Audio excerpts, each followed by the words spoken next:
Ate, matagal ka nang sumusunod sa mga tuntunin at disiplina, tapos ngayon, maghahanap ka ng isang taong hindi ko pa nakikilala para maging bayaw ko? At saka, lilitaw siya eksaktong pagkatapos ng 17 segundo. Dumating na ang oras. Nasaan na siya? Wow! Nagpadala ng pagkain gamit ang paraglider. Ang galing! Tipid sa gas at kuryente. Oh, yate. Hello? Pa? Gusto mo bang maana ako sa kumpanya mo? At maging legal representative? Traffic. Parang aksidente sa eroplano ang itsura. Hindi na kita kakausapin. Malapit na ako. Oy, oy, oy.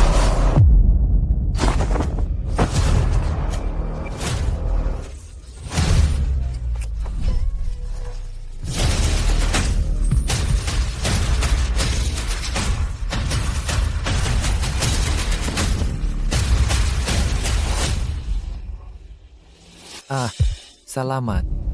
Hindi mo kailangang magpasalamat sa asawa mo. Ano?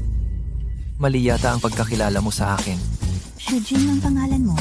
23 taong gulang ka ngayon. 7 taon mula ngayon, magiging presidente ka ng isang kumpanyang may halagang 10 bilyon. Ikaw ang bayani ng buhay ko. Paano ako magkakamali? Talagang mahirap ang ekonomiya ngayon. Isang budol-budol. Ako pa ang naging target. Ang ganitong bagay, talaga namang walang madaling maniniwala. Sa madaling salita, ako ang magiging asawa mo sa hinaharap. Sa nakaraang buhay, namatay ako sa isang aksidente. Hindi ko inaasahan na muling mabubuhay. Alam ko ang magiging tagumpay mo sa hinaharap. Sa bandang huli, magkakasama rin tayo. Kaya, pakiusap, maging mabilis tayo. Magpakasal tayo, at magkaanak. Nakapag-check-in na ako ng kwarto. Sa nakaraang buhay, ito ang paborito mong... Kwartong may waterbed. Waterbed? Ano ba yan? Hello? Pa? Nasa harap na ako ng pinto. May tao na gustong magpatuloy ng lahi ng mga shoe. Pupunta na ako dyan. Ngayong araw, ang iyong ama ay hihikayat sa iyong maging legal representative ng kumpanya. Ang iyong stepmother, isusumbong kanya sa bilangguan. Pakiusap, huwag kang magpapaloko. At saka, ang kapatid mo ay... Ay, pasensya na. May in-order ang kliyente ng on-time guarantee. Kapag na-late ako, mababawasan ang pera ng isang bilyonaryong presidente. Alis na ako.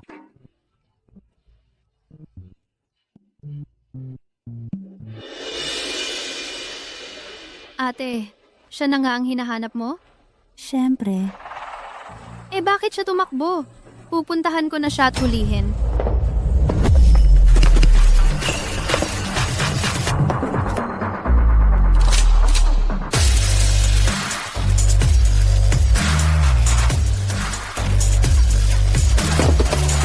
make sure, naniniwala ka sa Buddha, di ba? Ha? Ikaw? Ikaw ang Budistang iginagalang ng buong Jiangzhou. Ako ang tunay mong kapatid. Ako, syempre, naniniwala ako. Ayon sa Buddha, may koneksyon ang aming mga kaluluwa sa nakaraang buhay. Pagkatapos ng isang quarter of an hour, kung hindi siya lalabas, tapos na ang aming pagkakataon.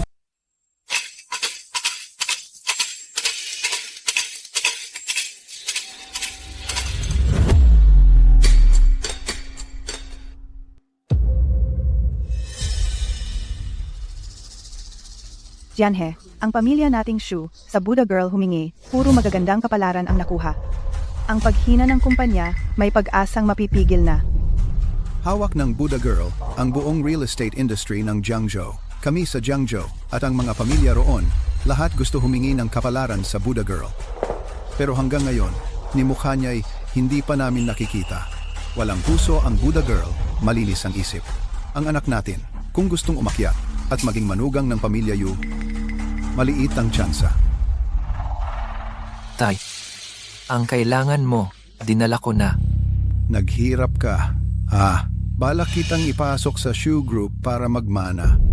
Tay, bigla naman. Magre-retiro ka na ba ng maaga? Ako, para sa kapatid mo, nakahanap ng magandang kapalaran. Ang grupo, ipagkakatiwala muna sa'yo. Ito ang Corporate Representative Agreement. Tingnan mo. Ngayon, hihikayatin ka ng tatay mo na maging corporate representative. ang stepmother mo, isusumbong ka sa kulungan. Huwag kang pumayag. At saka, ang kapatid mo, siya ay... Tay, sa corporate representative agreement na ito, walang binanggit na shares. Oo, nakalimutang i-print. Jing, nagkakamali ka. Pananagutan lang ang hawak mo, hindi karapatan. Paano naman mangyayari yon? Dito, may isa pang dokumento. Ang kapatid mong si Shu Yuwei, nakabangga habang lasing at tumakas. Sana pirmahan mo ang sertipikasyong ito na aminin ikaw ang nagmamaneho. Tatay, pagkakamotorsiklo habang lasing at pagtakas, makukulong ka niyan. Gusto mo, ako ang mag-ako ng kasalanan ng anak mo sa labas? Ano ang sinasabi mo? Anak sa labas? Kapatid mo yan. Kapatid ko lang ang isinilang ng iisang ina. Anak yan ang pagtataksil mo. Paano ko siya tatanggapin? Ikaw. Kinonsulta ko na ang abogado. 3 taon lang daw ang pinakamatagal na pagkakakulong. Pagkalabas mo pagkatapos ng 3 taon, ang shares mo sa kumpanya, dadagdagan ko ng hanggang 3%. Sa'yo na ang kumpanya pagkatapos. 1 taong pagkakakulong para sa 1% na shares. Ikaw, ang bait-bait mo naman. Hindi sapat? Kung hindi sapat, dadagdagan ko pa. Gagawin kong 6%, pero hindi na pwedeng dagdagan pa yan. Ang gantong klasing pagkakataon, bihira lang yan. Sige, pumapayag ako. Pumapayag akong ipasa.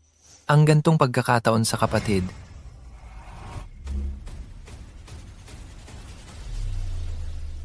Tumigil ka. Ang kapatid mo, malapit nang magpakasal sa Budistang prinsesa ng Jiangzhou. Malaking bagay ito para sa buong angkan natin.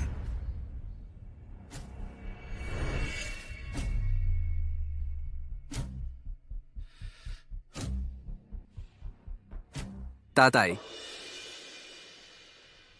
Paumanhin. Ayokong mahirapan si Kuya Jing. Ako na lang ang magpapakulong.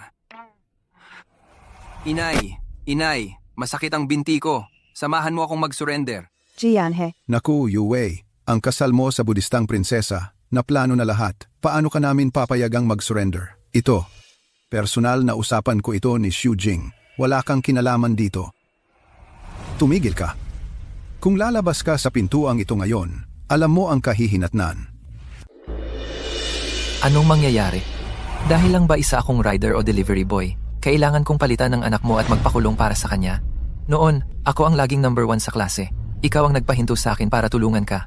Ano ang nangyari? Pagkamatay ng nanay ko, dinala mo ang anak mo sa labas at pinalaki mo siya sa tabi mo. Ako, napilitang maging rider para mabuhay. Yung bahay mo, siya lang, may 5 silid. Ako, kahit sariling sipilyo at tuwalya, wala. Maging sa pagkain, mga empleyado mo muna ang kumakain. Pagkatapos nila, yung mga tira-tira na lang ang para sa akin. Ngayon, pagdating sa pagpapalit at pagkakulong, ako naman ang nauuna. Jianhe, Ma, wag na kaya. Ayoko nang mahirapan pa si Kuya Jing. Ako na ang magpapakulong. Hoy, Yuwei, may mahalagang tungkulin ka. At saka, sino ba ang hindi nagkakamali? Di ba? talagang naging responsable na ang anak. Kumusta, Hipag? Sino ang hipag mo? Sakay na po, Hipag. 100 milyong dote ay nakahanda na sa bahay.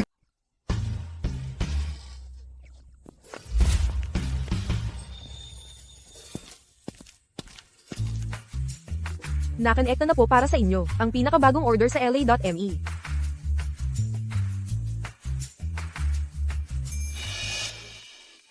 $100 milyong dote. Kahit yung perang isinusunog ko para sa nanay ko, hindi ganoon kalaki.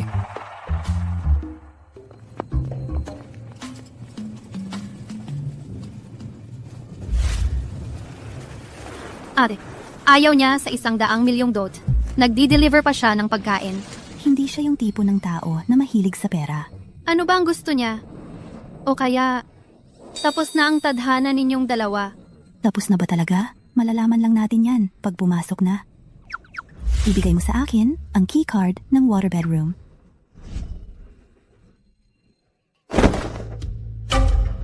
Ate, Sumakay ka at habulin mo siya. Bakit ka tumalon sa bangin? Puro matatandang puno ang palibot. Bundok nating lahat yan. Pag nasira, walang magbabayad. Yung babaeng yon, ano ba talaga ang pinanggalingan? Scam ba yan? Pero yung mga bagay na yon, tama nga ang sinabi niya. Hindi scam. Asawa mo ako mula sa nakaraan. Bumalik. Gusto kitang bigyan ng anak para mabayaran ang panghihinayang noong nakaraan. Hindi, ikaw. Paano ka nakasakay? Tumalon ako mula sa bundok. Yung tatay mo, hindi ba niya sinulsulan na maging legal representative ng kumpanya? Yung stepmother mo, gusto kang pagbintangan. Oh, at yung kapatid ko, nagmamakaawa pa. Nagmamakaawa? Hindi yun pagmamakaawa. Gusto niyang maghanap ng magmamaneho para mabangga ka. Noong nakaraan, dahil sa aksidente, naputol ang isang paa mo. Kung hindi, ang tagumpay mo ay higit pa sa 100 bilyonaryong presidente. Kumakatha ka lang. Kahit 100 bilyonaryong presidente. Si Xu Youwei, walang bayagyang ugali niyan. Mangahas pa siyang magpabangga sa akin?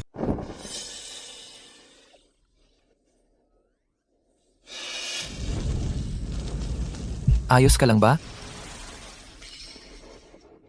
Ayos ka lang ba? Katulad ng nakaraang buhay, nandito pa rin siya. Pinoprotektahan ako sa oras ng panganib. Ayos lang ako. Pero, nadumihan ang damit mo. Okay lang kung madumihan ang damit, basta't ligtas ang tao. Hindi ko mapapatawad. Talagang hindi mapapatawad.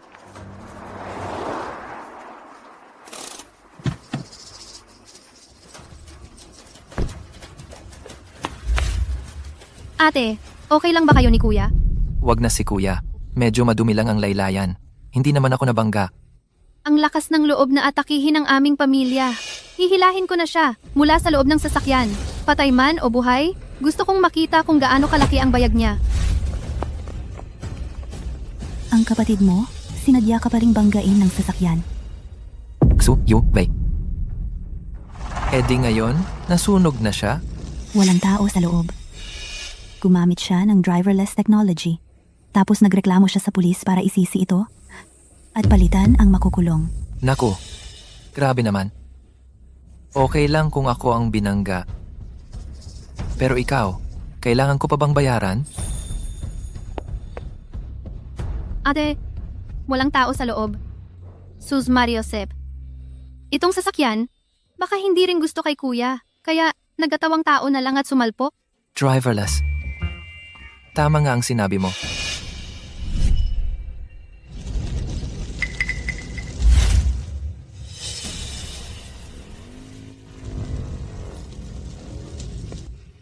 Ako na ang bahala dito. Mauna ka na sa waterbed room at hintayin mo ako. Wala ka namang kinalaman. Bakit mo aasikasuhin? Ang delivery mo, malapit ng malate? Kuya, alis na tayo. Hoy, hindi. Hindi. Pumasok ka.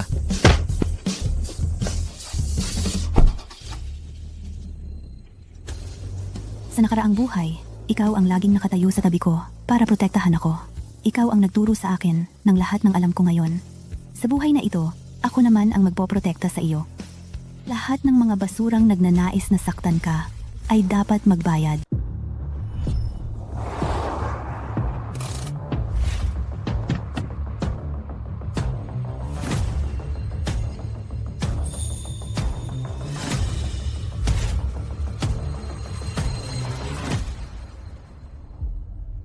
Ate, naihatid ko na ang asawa mo.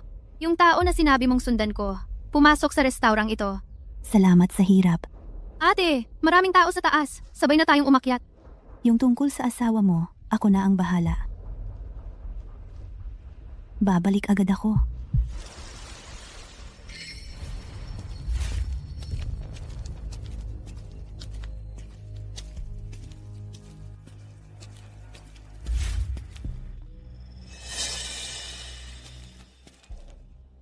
Narinig ko, kamakailan lang sa Jiangzhou, sumisikat na si Tiger Lord.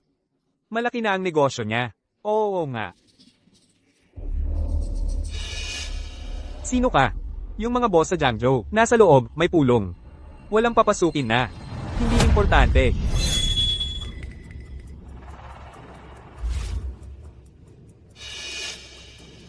Sino siya? Hindi ko kilala. Hindi rin siya kasama ko. Sino ang nagpasok sa kanya? Mag-isa lang siyang dumating. Akala ko kasama ng isang boss. Nanfosi, sino ang bumangga kay Shujing? Ikaw pala. Ako ang bumangga. Ano ngayon? Leopard. Oo, ano ang nangyari? Boss, pinagawa mo sa akin, yung delivery boy. Nasira ng babaeng ito. Ano? Ayaw mo pa rin sumunod? Ha? Gusto mo bang samahan kaming maglaro para mawala ang inip? Ha?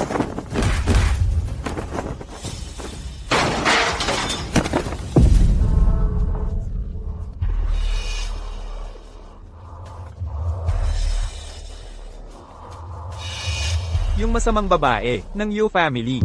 Nasa baba. Ang bunso ng Yu family, mabagsik at malupit. Ang panganay, walang puso at awa. Nasa baba, ang bunso. Ibig sabihin, ikaw ay yung nasa Nanfosi, ang misteryosong dragon, ang Buddha girl ng Yu family?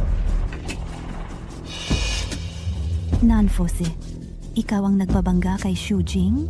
Si Shu Yuwei ang nagpabangga sa kanya. Binayaran niya kami para gawin yon. Nakikiusap ako.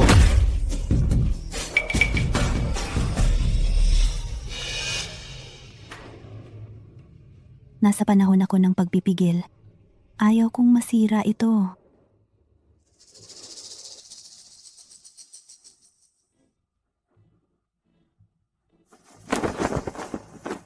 Wala akong pakialam kung sino kayo sa Jiangzhou, kung boss, o panglima, o pinakabata. Mula ngayon, kapag narinig ninyo ang pangalang Shujing, yumuko kayo at magpakumbaba. Jingqing Grand Hotel. Waterbed rooms sa 5-star hotel. Totoo ba yan?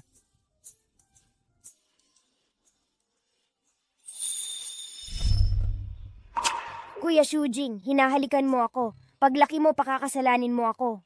Sige, pag malaki na si Xiao Yuer, isuot mo ang matingkad na pulang gown at maging nobya ko.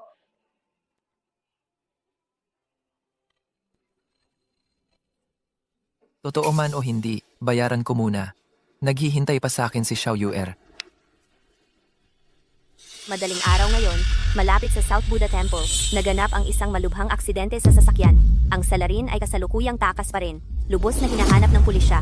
Nanay, tatay, siguro magpapakulong na lang ako. Ayoko na maging pabigat pa kay Kuya Jing. Dapat bilisan mo, Jianhe. Anong kinakabahan mo? Isang umaga na ang lumipas, dapat nakaisip na yan. Siya? Hindi kailanman nangahas na sumuway sa plano ko.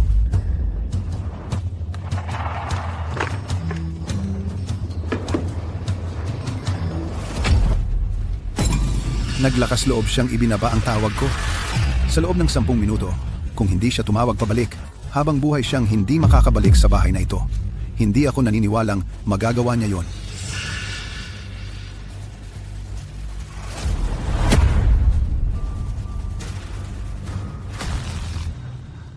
Paumanhin po, ang Jingqing Grand Hotel ay walang food delivery service. Kung kayo po ay naghahatid ng pagkain, ako na po ang bahala.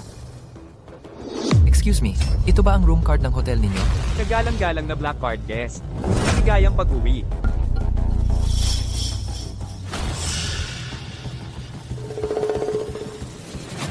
Maligayang pag-uwi, mahal na bisita. Talagang 5-star hotel. Napakaganda ng serbisyo.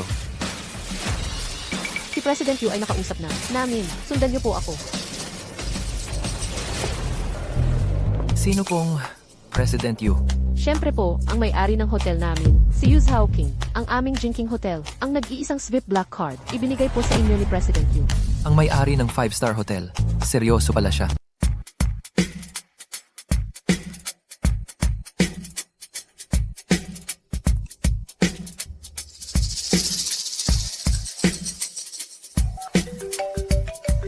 Boss Yu, nakarating na ang bisita sa hotel.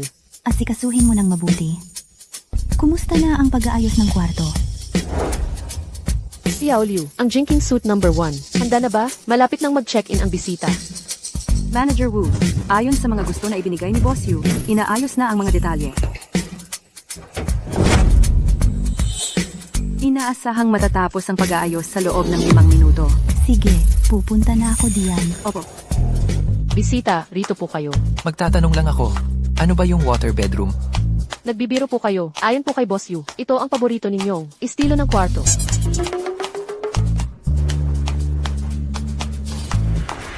Jian He, lampas na sa 10 minuto. Baka pwede mong tawagan ulit. Kung talagang hindi kaya, magpakumbaba ka na lang kay Xu Jing. Ang anak natin, ang paghingi ng tulong sa Diyosa para sa pag-ibig, hindi pwedeng maantala.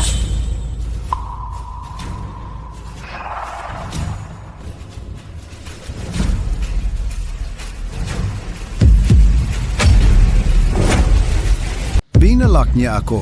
Ito.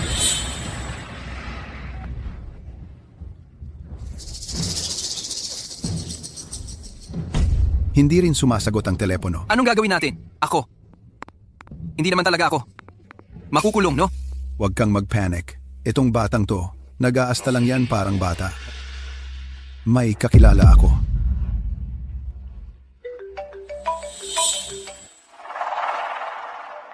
Si Yu Chaoqing ba ito? Binibining Yu? Sino po ito? Ako si Xu Jianhe sa Nanfo Temple. Ako yung nag-abot sa inyo ng marriage proposal. Naalala nyo pa ba? Kinoong Shu? No? Siyempre naman, naalala ko. Binibining Yu, kung pwede po sana. Magkita tayo para pag-usapan ang kasal. Pumunta ka sa Jingqing Grand Hotel. Ang pag-uusapan natin, hindi lang ang kasal. Sige, pupunta na kami diyan.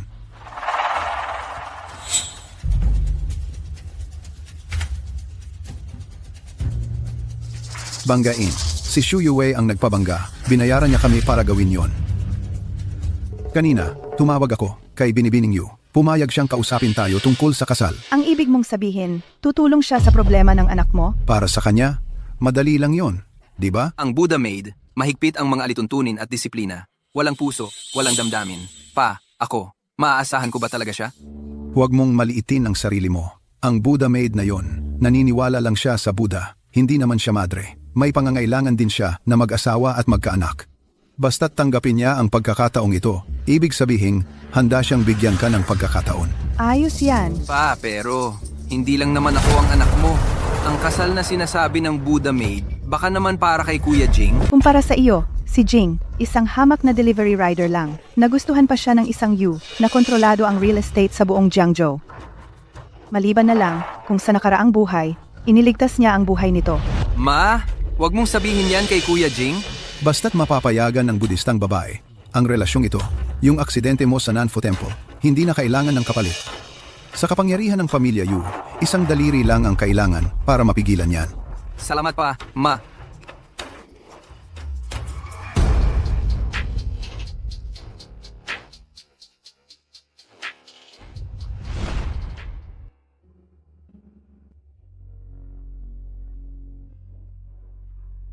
Ginoong Xu. Ito ang eksklusibong kainan. Para sa Jingqing Suite no 1, magsimula na po kayong kumain. Paparating na si Boss Yu. Ibinabalik ko lang ang room key. Si Boss Yu at ako, mga estranghero lang. Kailangan ko pang mag-deliver ng order. Mag-deliver? Tumawag ang amo ko. Napakasungit niyang tao. Siguro, sinisigawan na naman ako para magtrabaho. Hello, Xiao Shu. Boss, Xiao Shu. Ngayong buwan, ikaw ay magpahinga ng maayos. Huwag ka nang pumasok. Boss, may mga bagay talaga ako nitong mga nakaraang araw. Yung pagde-deliver, sisikapin kong gawin. Hindi, espesyal na inaprubahan ng kumpanya ang isang buwang bakasyon para sa'yo. Sahod mo, tuloy pa rin. Hindi. Tripleng sahod. Pagod na pagod ka na rin itong mga nakaraang araw. Ingatan mo ang iyong katawan. Yung ipinag-utos ng iyong miss, natapos ko na. Binigyan ng bakasyon si Xu Jing. Sahod, tuloy pa rin. Kulang na kulang yan. Yung kumpanya mo, binili na ng ate ko. Mula ngayon, si Xu Jing, ang magiging amo mo. Mukhang naayos na ang problema ni Ginoong Xu. Baka sa kumpanya, may adjustment sa operasyon. Swerte lang at nakapagpahinga. Kung gayon, anong dahilan pa para hindi mo tikman ang mga pagkaing ito?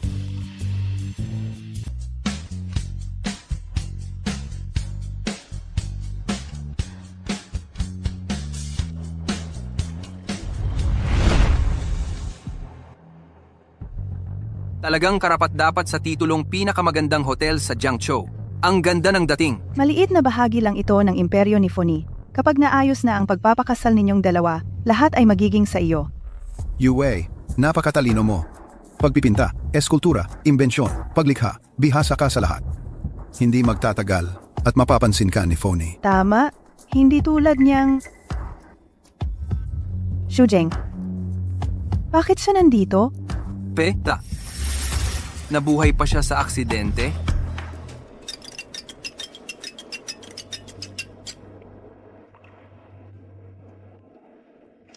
Oy, mahal. Masarap ba ang pagkain?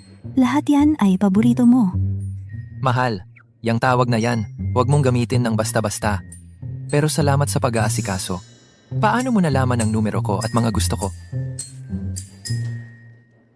Alam niya pati ang paborito kong spicy steak noong bata pa ako.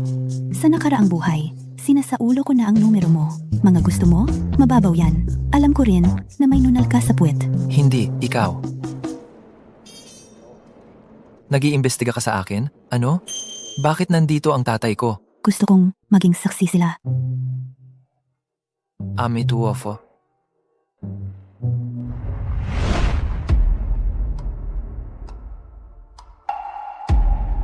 Nung tinanggal mo ko sa contacts mo, ang tapang mo noon ah. Ngayon, may mukha ka pang sumunod dito. Inimbita ako ni Boss Yu. Boss Yu? Ikaw ba talaga ang inimbita ni Boss Yu? Ang pakay niya ay makipag-usap sa pamilya natin tungkol sa kasal ni Yue. Inimbita niya ang buong pamilya natin. Para makipag-usap tungkol sa kasal. Siya ay isang Buddha girl. Hindi bulag. Kuya, huwag ka nang mainggit. Hindi mo lang tinanggal sa contacts si Papa. Tinanggal mo pa sa contacts. Ginamit mo pa ang pangalan ko para magpakasasa sa hotel ni Miss Yu. Pero kahit papaano, ayusin mo naman ang sarili mo para hindi ka makahiya sa pamilya natin. At makaapekto sa pag-ibig ng bunso kong to. Ikaw, na kailangan pang palitan ng iba para makulong. May karapatan ka pang manghamak sa akin? Anong pakikipag-usap mo sa kapatid mo? Nakalimutan mo na ba ang mga alituntunin na itinakda ko para sa iyo? Kung gusto mong kumain, dapat hintayin mong matapos kaming lahat kumain. Saka ka palang pwede. Tumayo ka. Ikaw?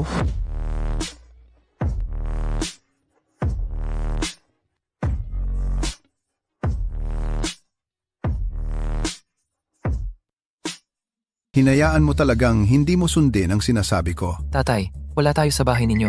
Hindi na po umiiral ang mga patakaran ninyo dito. Tigilan mo na, tatay. Gusto kumain ni kuya. Hayaan mo na lang siya dito para kumain. Sa wakas, sanay na siya sa mga tirang pagkain. Kaya bihira lang siyang makakain ng masarap. Yue, ikaw talaga ang matino.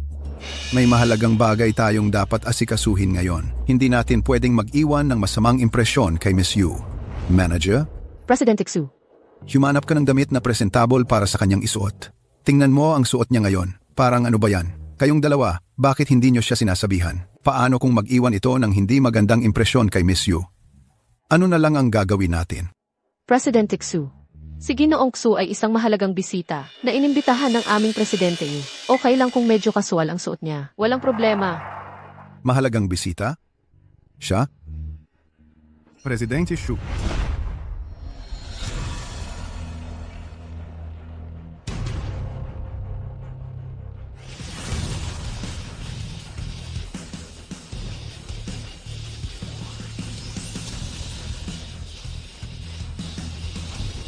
Presidente Xu.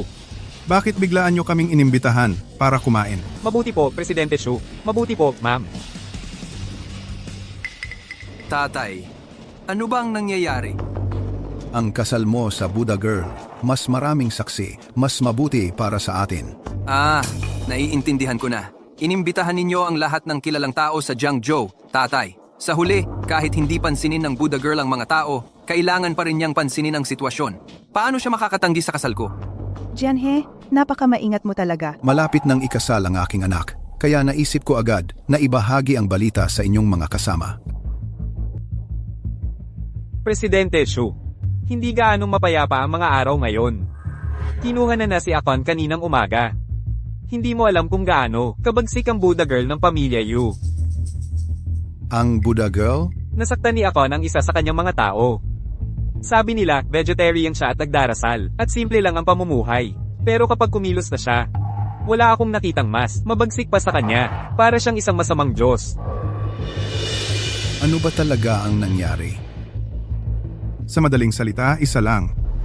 Sa Jiangju, huwag mong subukang awayin ang isang tao na nagngangalang Xu Jing. Kapag nakita mo siya, dapat yumuko ka. Hindi, Ginoong Hu. Anong sinabi mo kanina? May masayang okasyon sa bahay mo ngayon. Huwag nang pag-usapan ang masamang pangyayaring iyon. Ang anak na lalaki ni Ginoong Xu, ngayon ba'y may babaeng magpapakasal dito? Sa totoo lang, iyon nga ang sinasabi ninyo kanina. Ang Buddha girl ng pamilyang Yu. Totoo ba yan? Hindi ko narinig yan. Magpapakasal ang Buddha girl? Maraming mayayamang pamilya ang nagtangka. Pero hindi man lang siya nakita. Ginoong Xu, ang anak mo. Kaya ba? Hindi tumitingin sa estado ang Buddha girl. Tanging tadhana lang ang tinitignan. Yuwai? Batiin mo ang mga tiyo at amain natin. Kumusta po, Ginoong Hu? Kumusta po, Ginoong Nan? Kumusta po kayong mga tiyo? Kanina'y sinasabi ninyo na nahuli si Tiyong Kun? Kailan siya nahuli? Sabi na nga, huwag nang pag-usapan ang masamang pangyayaring iyon. Ginoong Xu, bakit nakaupo dito ang isang delivery rider, Xianga, para makisalo sa masayang okasyon ninyo? Mukhang masarap ang kinain niya ah. Siguro si Ginoong Xu ay natatakot na may matirang pagkain. Kaya pinadeliver na lang pabalik sa bahay niyo.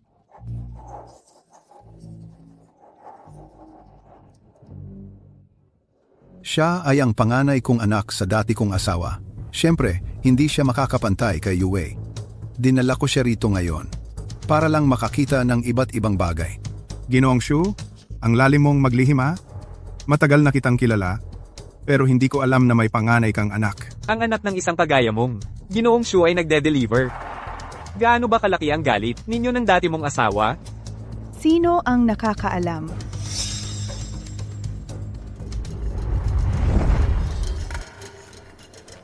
Tawagin mo akong Ginoong Hu. Sa akin ka na lang sumunod sa hinaharap. Huwag ka nang mag-deliver. Mas gugustuhin ko pang mag-deliver habang buhay kaysa tawagin kang Ginoong. Xu Jing, paano ka nakikipag-usap kay Ginoong Hu? Wala ka bang modo? Xu. Xu pala ang pangalan mo. Sandali. Anong pangalan niya? Xu Jing ang pangalan niya.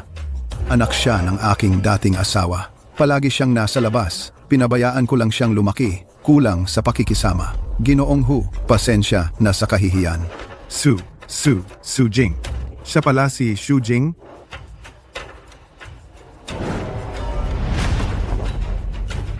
Wala akong pakialam kung kayo ang pinakamakapangyarihan sa Jiangzhou o kung pangilan man kayo. Sa hinaharap, kapag narinig ninyo ang pangalang Xu Jing, ibaba ninyo ang ulo ninyo. Ginoong Tiger, anong nangyari sa'yo? Xu Jing, mag-sorry ka kaagad kay Ginoong Tiger. Anong kasalanan ko? Bakit ako magsusorry? Ginoong Xu, wala namang ginawa ang anak mo.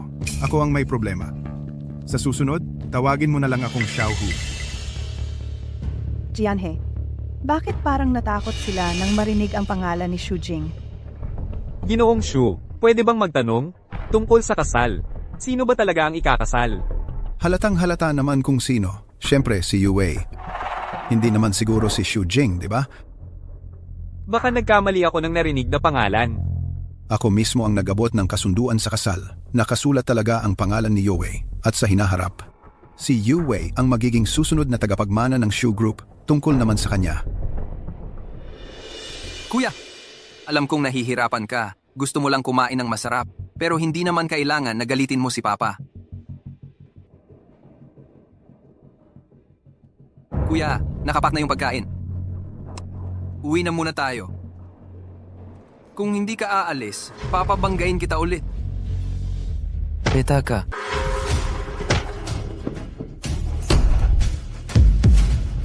Kuya, iniluto ko pa nga ito para sa'yo. Bakit mo ako sinasaktan? Ano ba talaga ang kasalanan ko?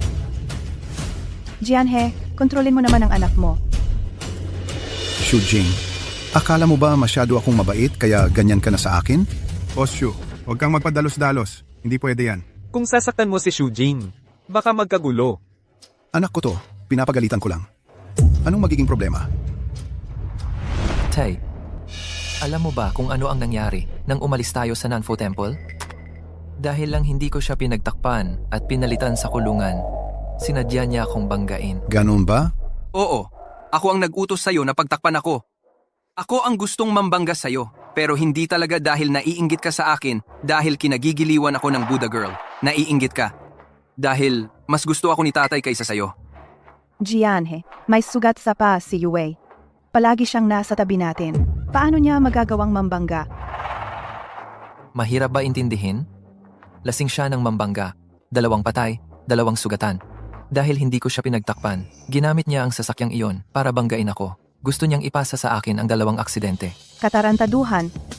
Isang aksidente lang talaga. Ma, umalis na tayo. Dalhin mo na ako sa ospital. Sa ganito kong kalagayan, hindi na rin siguro ako makakapagpakasal sa Buddha Girl.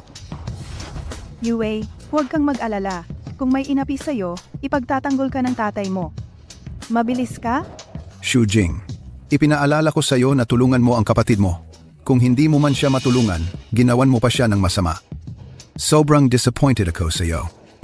Kung hindi kita pagsasabihan ngayon, lahat ng tao mag-iisip na may kinikilingan ako. Tay, sa tingin mo ba, may gagamit ng sariling buhay bilang biro? Mula ng bata ako, naniwala ka ba kahit minsan o nangyaring pinahalagahan mo ako? Wala ba akong ginawa? Bago ako mag-7 taong gulang, naglagay ka na ng tuntunin para sa akin. Pinagbawalan mo akong kumain sa hapag. Sabi mo, para raw masanay sa konsepto ng paggalang at pagiging mababa. Bago ako mag-13, ni minsan, hindi mo ako pinuri. Sabi mo lang sa akin, mas mabuti raw na ngayon pa lang, sa pamilya na ako inaapi kaysa sa ibang tao sa hinaharap nang dalhin mo si Shu Yue sa bahay natin. 16 na taong gulang na ako. At mula noon, saka ko lang nalaman na ang mga nakababata ay pwede palang kumain sa hapag.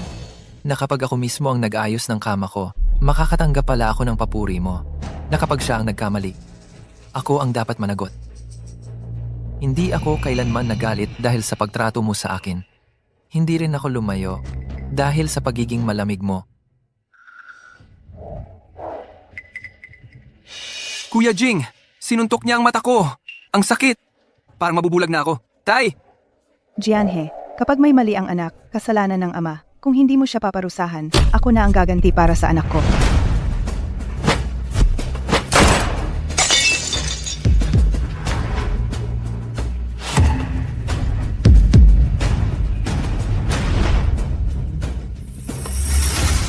Ang ingay dito.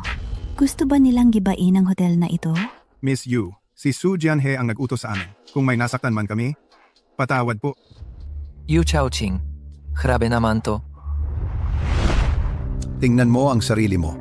Sa hotel ni Miss Yu, nanggugulo ka pa? Nakakakahiya yan. Miss Yu, hindi. Maliwanag na pagkakamali lang. Ako na muna ang humihingi ng paumanhin sa ngalan niya. Tungkol sa kasal ninyo ng anak ko, dumating kami rito nang may tunay na hangarin. Ayaw lang naming may makagulo sa inyo. Kasal sa anak mo? Oh, Yue. Hindi ko inakalang ang Buddha Girl sa totoong buhay ay mas kahanga-hanga pa kaysa sa inaasahan. Miss Yu, alam kong ikaw ay isang deboto ng Buddha, ayaw sa away. Kanina, iyong walang utak na iyon ang nagpagalit sa amin. Yung suot mo ngayon, mukhang desidido ka na sa kasal, di ba? Tama. Desidido na. Malapit nang dumating ang dote. Doubt? Mukhang handang-handa ka na. Ito naman, ang anak ko, si Shu Yue. Alam ko, sa bagay ng kasal, naniniwala ka sa tadhana. Ang tadhana ang magpapasiya sa habang buhay, di ba? Unang pagkikita pa lang ninyo, kayo, magkakilala ng mabuti. Ma, ikaw. Miss Yu, ano ba ang ibig mong sabihin? Sa tingin mo gusto ko ang isang lumpong tulad niya? Ang dami mong sinasabi, parang nagdarasal ka.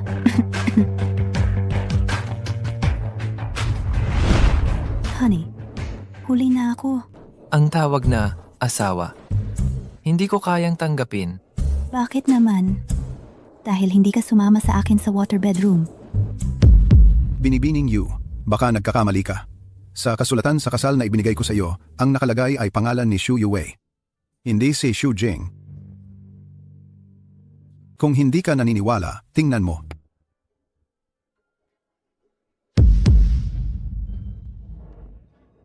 May iba nga palang tao? Mukhang nagkamali nga ako. Okay lang kung nagkamali. Kailangan mo lang ulit kumpirmahin. Ayos na yon. Kaya pala ako'y nakilala mo bilang kapatid ko. Binibining Yu, dahil kanina'y sinaktan mo ang nanay ko. Kung magpapakasal tayo balang araw, inaasahan kong humingi ka ng paumanhin sa nanay ko. Humihingi ng paumanhin? Ang gusto ko ay siya. Kung magsasalita ka pa ng kung ano-ano, papatayin kita. Binibining Yu, hindi pwedeng ganon. Sa kasulatan sa kasal, ang nakasulat ay pangalan ng anak ko. Kung hindi mo itutuloy, iyon ay pagtataksil sa pangako. Tungkol naman sa paghingi ng paumanhin, hayaan mo na. Hindi kasalanan ang hindi alam. Kinamumuhian ko ang mga taong taksil at sumusuway sa mga alituntunin. Ganoon ba ang anak mo? Hindi, talagang hindi. Sa halip, itong si Xu Jing ay maaring sangkot sa aksidente. Ganoon ba? Si Xu Jing ay sangkot sa isang aksidente dahil sa pagmamaneho ng lasing. At higit pa rito, pinagbintangan pa niya si Yuwei na bumangga sa kanya. Ang ganitong klaseng tao ay talagang hindi ang tamang kapartner para sa iyo. Binibintang niya ako. Ang sangkot sa aksidente ay hindi ako. Pumunta ako rito ay para ibalik sa iyo ang katarungan.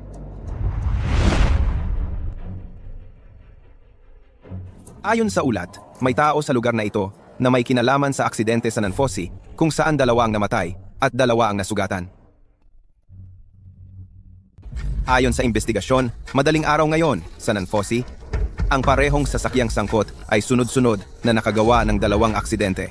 Ang una, ang sasakyang sangkot, ay bumangga sa isang pamilya ng 4. 2 namatay, 2 ang nasugatan. Ang pangalawa, ang sasakyang sangkot ay bumangga sa guardrail at sumabog, muntik na magdulot ng sunog. Narinig mo na? 2 aksidente. Nakapatay na siya ng tao, tumakas pa. Tapos, ako naman ang susubukan niyang banggain. At ako pa ang isisisi. Pa? Hindi talaga ako yun. Ang sasakyang sangkot ay nakarehistro sa pangalan ng Xu Group. Madaling araw, sino ang nagmamaneho ng sasakyang sangkot? Inspektor, ang nasa Nanfosi ng madaling araw ay siya. Siya ang nakabangga. Ako ang nakabangga? Kung talagang kaya ko ang ganoon, okay lang. Kasong, hindi ko kaya. Wala akong sasakyan. Wala rin akong lisensya. Kalokohan. Noong 18 taong gulang ka, binilhan kita ng sasakyan. Pinag-aral pa kita para magkaroon ng lisensya. Ang binigyan mo ng sasakyan ay si Xu Yuwei, hindi ako. Ang sasakyang yon, ibinigay mo yon sa kanya, sa araw ng kanyang kaarawan. Di wag kang magpanggap na kawawa naman. Pagkatapos mong mag-adulto, binibigyan kita ng baon na hindi bababa sa 100,000 pesos bawat buwan. Naipon mo na yan sa loob ng maraming taon. Hindi ka makabili ng sasakyan? Hindi makapag-aral para sa lisensya? Noong 16 na taong gulang ako, mula nang iuwi mo si Xu Yuwei sa bahay, hindi na ako nakatanggap ni piso mula sa'yo. Leon, sabihin mo sa kanya, magkano ba ang binibigay mo sa kanya na baon bawat buwan? Ako, hindi ko ibinigay. Sa tingin ko kasi, wala siyang pinag-aralan at wala ring kakayahan. Natatakot akong magkamali siya, kaya pansamantala, ibinibigay ko kay Yuwei para itabi para sa kanya. Ikaw. Kino-confirm namin ang pagkakakilanlan ng suspek. Pakiusap, sagutin mo ang tanong ko. Ikaw ba ang nakabangga? Wala siyang lisensya, ibig sabihin hindi na siya makakapagmaneho? Ninakaw niya ang susi ng sasakyan namin. Nagmaneho ng walang lisensya, doble ang kasalanan. Inspector, totoo pong nasa Nanfosi siya ng madaling araw, pero ang sasakyan, imposibleng siya ang nagmaneho. Mayroon ka bang ebidensya? Ako ang nagmaneho. Ako mismo ang gumawa ng glider. Doon ako pumunta sa Nanfosi. Glider? Isang delivery rider, hindi marunong magmaneho, pero marunong mag-glider? Lahat ng CCTV sa Nanfosi ay makakapagpatunay para sa kanya. Sa halip, may audio ako dito. Subukan nating pakinggan ng lahat. Si Xu Yuwei ang nagpabangga sa kanya. Binayaran niya kami para gawin yun. Ano ibig sabihin nito? Saan galing ang recording na to? Ang anak kong si Yuwei, kailan pa siya nag-hire ng tao? Kunin ang CCTV footage mula sa Nanfosi Temple. Sige, sir.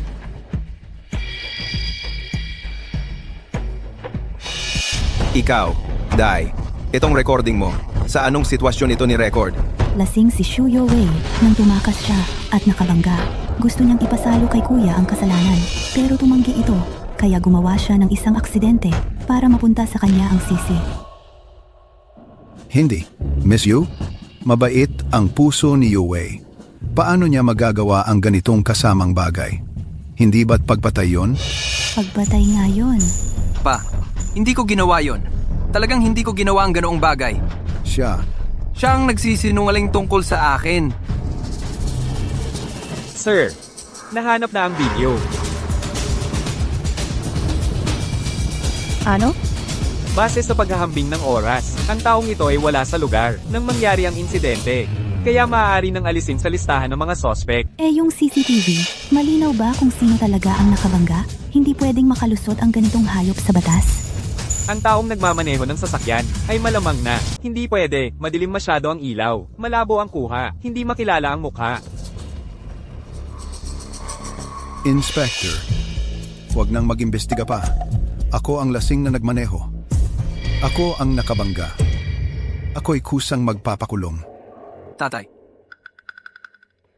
Nung araw na yon, gabi-gabi akong may meeting. Sobrang lasing ako, nagkamali ako ng sandali. Nagtiwala ako sa swerte, kaya tumakas ako. Kunin niyo na ako.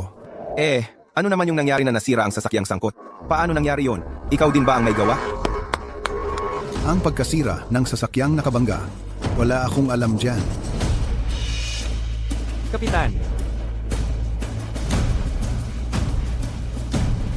Kung hindi mo alam, halika rito at panoorin mo itong video.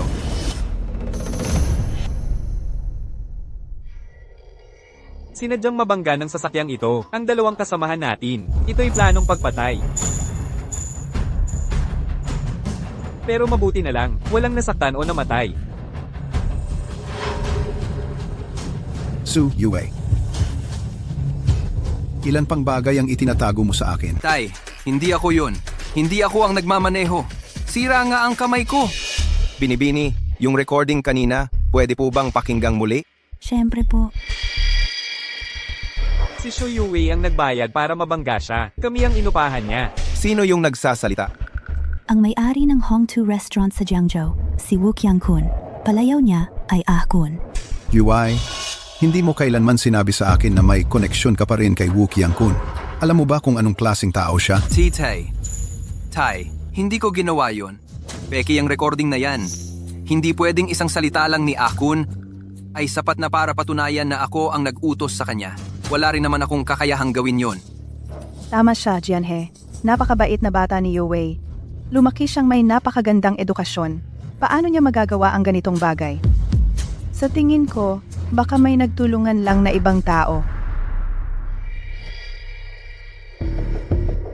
Mga kuya, kayong lahat na narito, kaibigan ninyo sina Jianhe at Wu Qiangkun. Dapat alam ninyo na yung recording na yan ay hindi mapagkakatiwalaan, di ba? May ibang tao sa lugar nang i-record yon. Sa katunayan, sila mismo yung mga kaibigan na inimbitahan mo, Ginoong Shu. Nandoon ako nang i-record yon. Nandoon din ako. Sinabi nga ni Akon, yung mga salitang yun. Makakapagpatunay din ako. Nasa meeting kami noon. Nandoon kaming lahat.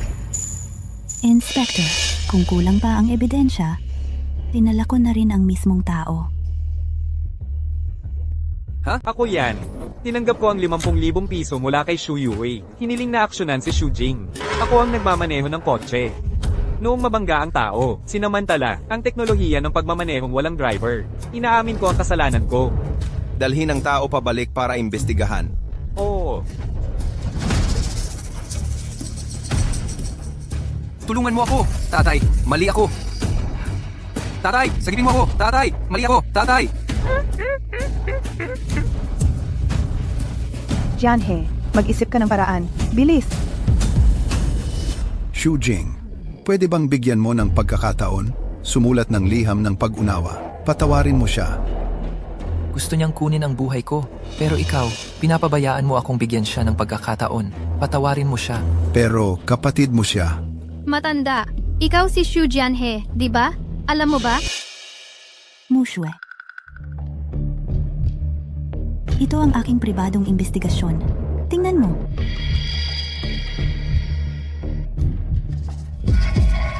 Ano ang nakasulat?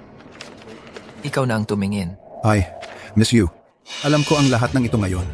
Ikaw ang tumutulong kay Xu Jing. Pero ito ay, bakit si Xu Yuwei ang iyong magiging asawa? Tito, mali ka. Hindi ako narito ngayon dahil sa kasulatan ng kasal, kundi dahil kay Xu Jing. Kaya ko kayo inimbitahan para maging saksi. Hindi ninyo siya kilala kailanman. Dahil kay Xu Jing. Ay, matanda. Bobo ka ba? Ang ate ko ay nagsuot ng syuhe. Gustong makipag-engage kay Shujing. Bilang ama niya, tinawag ka para maging saksi. Makatarungan ito, di ba?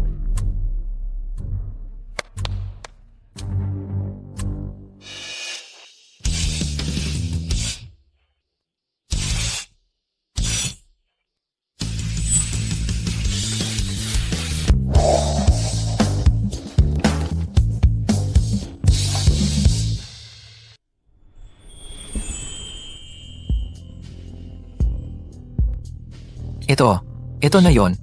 Ito ang aking dote. Ito rin ang inihanda ko para sa'yo. Mula ng 1 taong gulang ka hanggang 23. Mga regalo sa iyong kaarawan. 23 taon na ang nakalipas. Sa araw na ito, dumating ka sa mundong ito. Ito ang pahayagan noong araw ng iyong kapanganakan.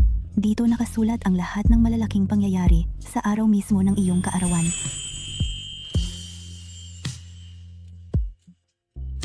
Noong 1 taong gulang ka, ang iyong ama ay nagnegosyo sa ibang bansa. Ang iyong ina lang ang kasama mo.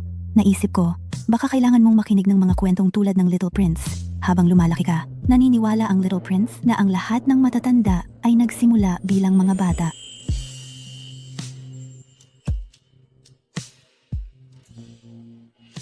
Noong 2 taong gulang ka, kailangan mong uminom ng maraming gatas para mas tumangkad ka. Noong 3 taong gulang ka, kailangan mo ng laruan na sasabay sa paglaki mo. 4 na taong gulang, kailangan mo ng tsokolate, tamang edad para mahilig sa matatamis. 5 taong gulang, naadi ka sa maanghang na chichirya. 6 na taong gulang, ginawa mong laruan noong bata ka ang game console mo. 7 taong gulang, kailangan mo ng soccer ball. Yan ang edad na mahilig kang tumakbo at gumalaw. 8 taong gulang, kailangan mo ng electric toothbrush. Huwag kang magka-cavities. 9 na taong gulang, mabangong pabango. Sana, maganda ang panaginip mo gabi-gabi. 10 taong gulang, kailangan mo ng alkansya. Dapat magkaroon ka ng saving habit. 11 taong gulang, kailangan mo ng album para kolektahin ang mga sertipiko mo. 12 taong gulang, kailangan mo ng malaking bag dahil maghahanda ka na para sa high school. 13 taong gulang, nagkasakit ang nanay mo. Kailangan mo ng magandang diary para itala ang mga iniisip mo.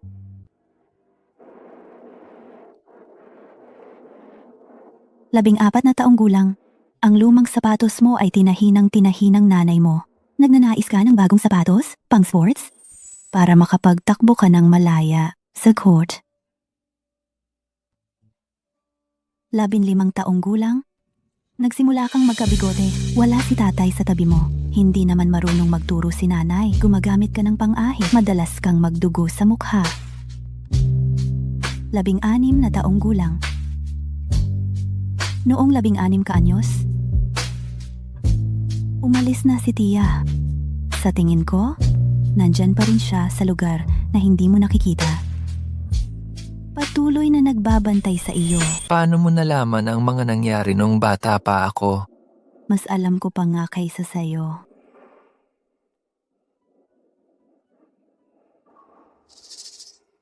Noong 17 kang taong gulang, dinala ng tatay mo si Xu Yuwei sa inyong bahay. Mula noon, tira-tira na lang ang kinain mo. Ang bahay nyo, siya lang mag-isa, may 5 kwarto. Ako, wala man lang sariling sepilyo at tuwalya. Maging sa pagkain, mga empleyado mo muna ang kumakain. Pagkatapos nila, saka lang ako makakakain ng tira. Kung noong mga panahon na yon, mayroon ka ng black card na ito, makakagastos ka sana sa buong Jiangzhou, sa lahat ng Yu Family Hotel, nang walang limitasyon.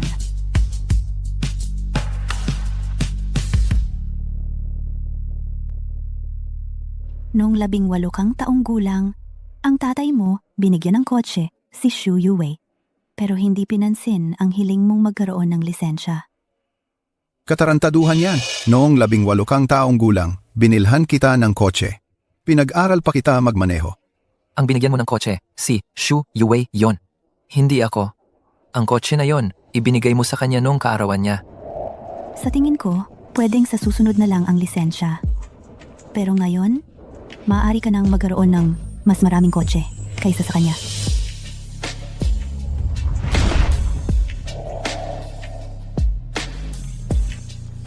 Noong 19 kang taong gulang, kahit umuwi ka lang, kailangan pang wala ka man lang sariling kuwarto.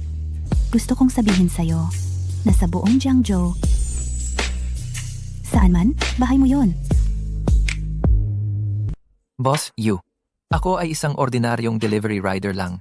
Ang mga bagay na ibinigay mo sa akin, paano ko naman kayang bayaran yan? Hindi ka ordinaryo. Hindi ka kailanman naging ordinaryo. Gusto ko lang ibalik sa'yo ang nararapat sa'yo. Yun lang.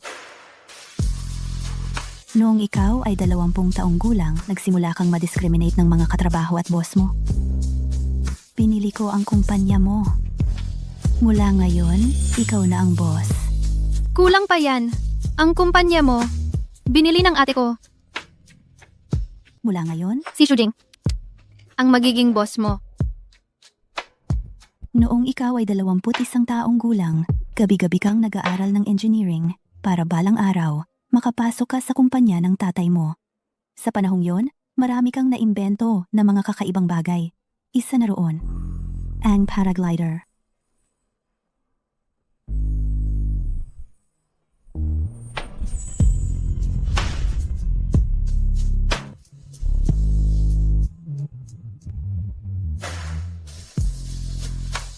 Hindi mo kailangang mainggit sa sinuman.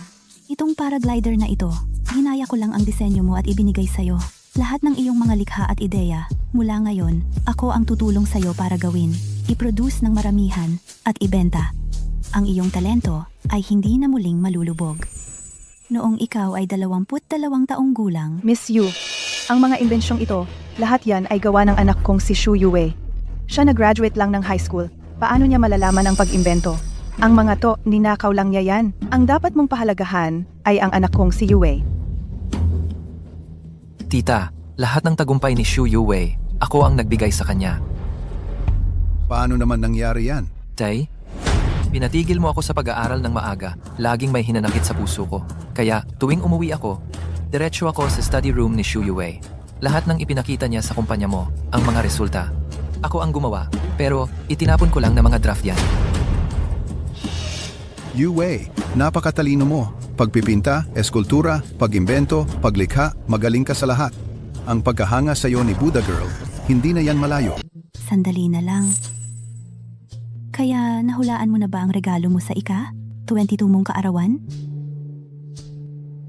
Ang pangalawang anak na babae ng pamilyang Yu, ang boses ng huling regalo ni Buddha Girl. Baka naman. Huwag kang magsalita ng ganyan. Kahit hulaan, hindi ko magawa. Yung mga regalong ibinigay mo sa akin ngayon, paano ko matatanggap? Hindi ito regalo. Ito ang aking dot. Naalala mo pa ba nung unang beses kang dumalo sa kasal ng katrabaho mo? Oo, naalala ko. Nung panahong iyon, sa kasalan, naramdaman mong napakaganda. Naisip mong gusto mo na ring magpakasal. Pero sa tingin mo, yung seremonya ng kasal ay masyadong pangkaraniwan. Kaya naisip mo, kung may isang taong susuot ng kasuotang pandigma at lalabas para iabot ang singsing, siguradong napakaastig noon.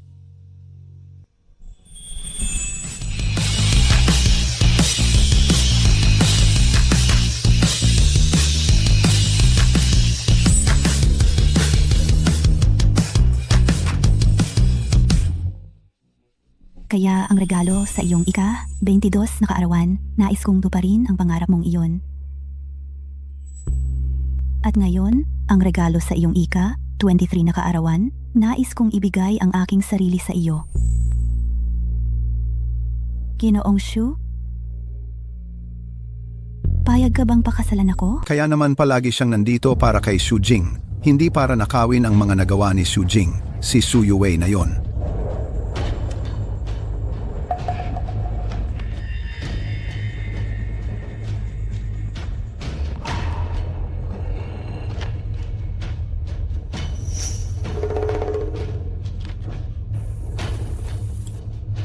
Jianhe, makinig ka muna sa akin.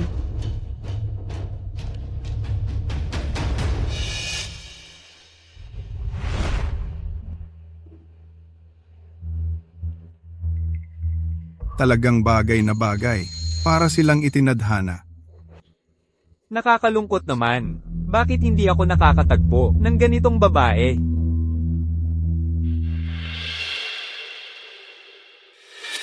Kuya Shujing, hinalikan mo na ako. Paglaki mo, pakakasalan mo ako. Sige, pag malaki ka na, magdamit ka ng matingkad na pula at maging nobya mo ako. Binibining Yu, ngayong araw, salamat sa pagtanggap sa akin. Pero, hindi ko ito matatanggap. Hoy, hindot ka. Di mo man lang iginagalang ang armor warrior ko? Ate, Hindi siya pumayag dahil lang sa biglaang pagkagusto sa panliligaw ko. Diba, sa tingin mo may prinsipyo siya? prinsipyo? Sa tingin ko, medyo walang utang na loob. Ganito ka pa. Lalo kitang nagugustuhan. Hey, ang mga past life na yan, parang panaginip na lang. Oras na rin ng pagkain. Mas mabuti pa ang maghatid na lang ako ng order. Kain na tayo. Tara na, Jingzi, kain na tayo. Sandali lang. Libre ko ang lahat, mga 100 tayo dito. Ang laki ng puso ng bagong boss. Mauna na kami. Hoy, uminom ka na naman? Hoy, hintayin niyo ako. Aray. Xiao Juge. Hoy. Anong ginagawa mo? Jinji po. Nasira ang electric bike ko. Di na ako makakasama sa kainan.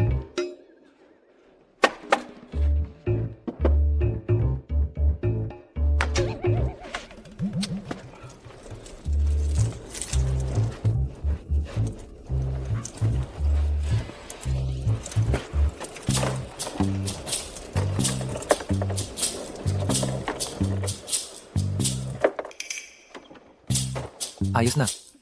Jingje, ang galing mo. Para kang yung taga-ibang bansa na. Si Marks. Si Musk? Pareho lang yun. Jingje, mauna na po ako. Malaki pala ang nabili kong shorts. Di kukuha ako sa handaan ng Yossi para sa'yo.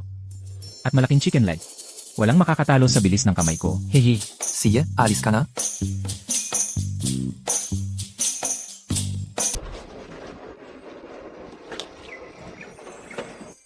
Yung sa Jingqing Grand Hotel, black card para sa water bedroom. Kung tutuusin, ito ay nakalimutan ko pa ring isauli sa kanya. Hoy, Jingzi, tingnan mo nga. Yung cellphone ko, bakit ayaw mag-on? Nakakasagabal sa pagkain ko at pagpo-post sa social media para magyabang.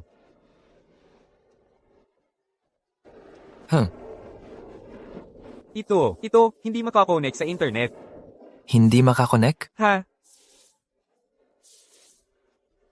Yung phone mo, mukhang wala namang problema sa signal Baka ubos na ang load mo? Hindi naman siguro. Di, magpapaload na lang ako sa iba. Ayoko nang maabala ka pa. Hoy, gago ka. Nagmamaganda ka pa. Salamat, Jingzi. Sa susunod, libre kita ng food spa. May kilala akong may-ari ng food spa na nagbibigay sa akin ng half price. Aalis na ako. Oy.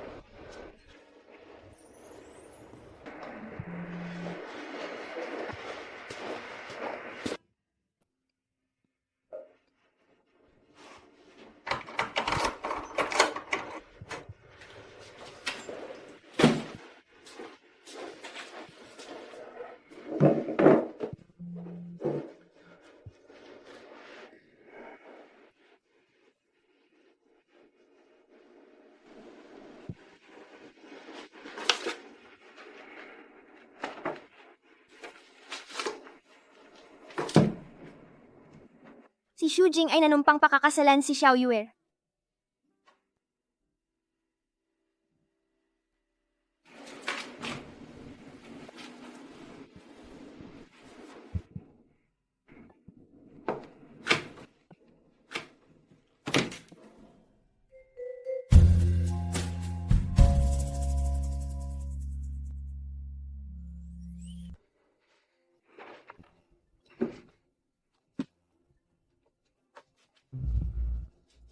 Hoy, Lao Jing. Saan sina Xiao Juge at Bo Hao? May abiso sa group chat. Kumain na sila. Ang bilis naman. Tara, sabay tayo. Sasamahan kita. Kaka-cancel lang ng order ng customer. Kinain ko na yung pagkain. Hindi ako gutom. Hoy, may magandang babae sa baba. Hindi ka ba lalabas para tingnan? Ayoko. May nagsabi na ako daw ay magiging bilyonaryong CEO balang araw. Hindi ba dapat kong lokohin ang sarili ko? Sige, kung bilyonaryong CEO ka nga, edi ako naman ang kapatid ng bilyonaryong CEO. Mapapalagay ang loob ko. Sige, aalis na ako. Sabi ng bagong boss, bawas sa sahod kapag absent. Sasabihin ko na nandito ka. Isara mo ang pinto. Hindi mag-aaral.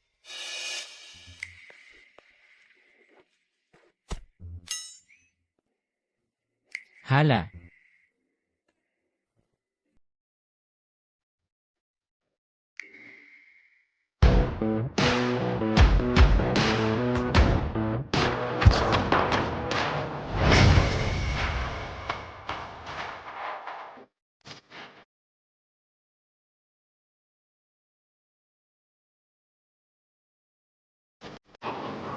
Papunta sa amin. Baka hanapin ang gwapong to. Tiyak na si Brother Jing ang hinahanap niya. Bakit? Napakatalino ni Brother Jing.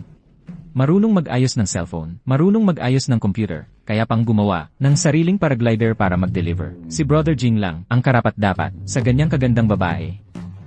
Where? Ang amoy-amoy ng dormitoryo ng empleyado. Ayaw pang dumaan ng aso. Sa tingin ko, dadaan lang yan. Nandyan na.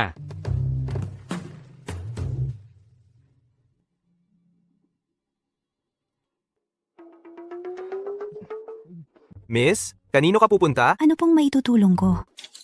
Yon, nasa dorm 133 si Xu Jing. Salamat, Peng Zi. Ha? Paano mo nalaman pangalan ko? Siya, si Bo Hao. At ito naman si Xiao Juge, diba? Nabanggit sa akin ni Xu Jing kayo. Sabi niya, kayo ang pinakamatalik niyang mga kaibigan. Talaga? Kuya Jing, nabanggit niya ako sa'yo.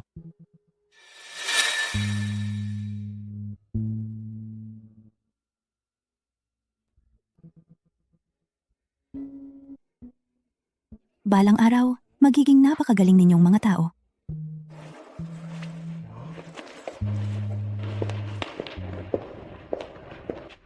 Sabi ko na nga ba, para kay Kuya Jing talaga ang punta niya. Ang galing ko, di ba?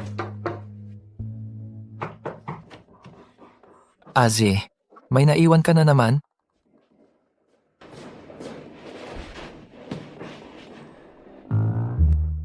Miss Yu, anong ginagawa mo rito? Noong huli, tumakbo ka.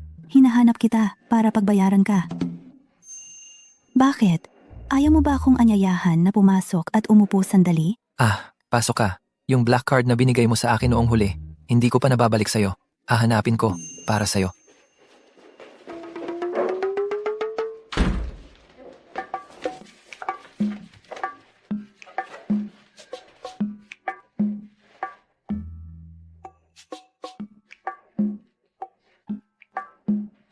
Nauuhaw ako. Pakikuha mo nga ako ng tubig. Si.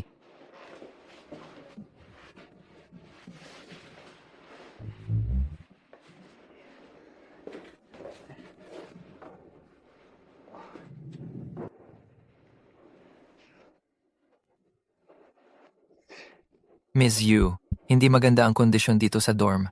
Ang kapal ng suot mo, hindi ba't mainit? Ngayong sinabi mo, parang mainit nga. Hindi. Ikaw? Anong problema mo?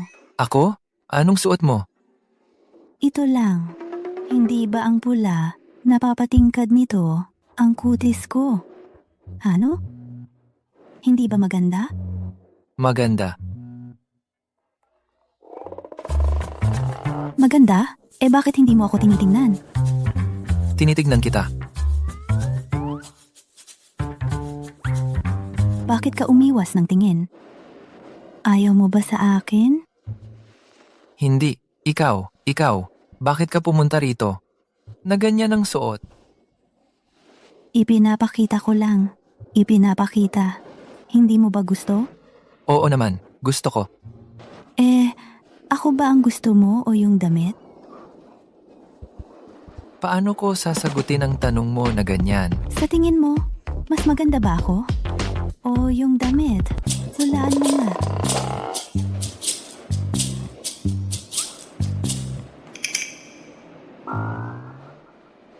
Ito, hindi kaya isinusuot sa tao, di ba? Sa nakaraang buhay, gusto na gusto mo kapag isinusuot ko ito. Tapos sinabi mo sa akin, Sabi ano ang sinabi? lumuhod ka?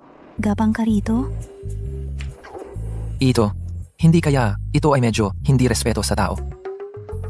Pero gusto ko ito eh.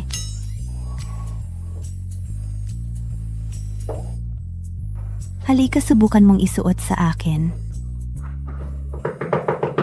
Jing, nandyan ka ba sa loob? Oo, nandito ako. Ano ang nangyari? Kanina, may babaeng naghahanap sa'yo. Nag-aalala ako sa'yo. Nakita mo ba siya? Ano ang ikinababahala dito? Hindi naman siya halimaw na kumakain ng tao. Jing, hindi mo alam. Sa bag ng babaeng iyon, nakita ko ang kolyar at posas. Masyadong mapanganib. Pinaghihinalaan ko. Gusto niyang kunin ang bato mo. May tao. Wala. Nagkakamali ka lang ng naririnig.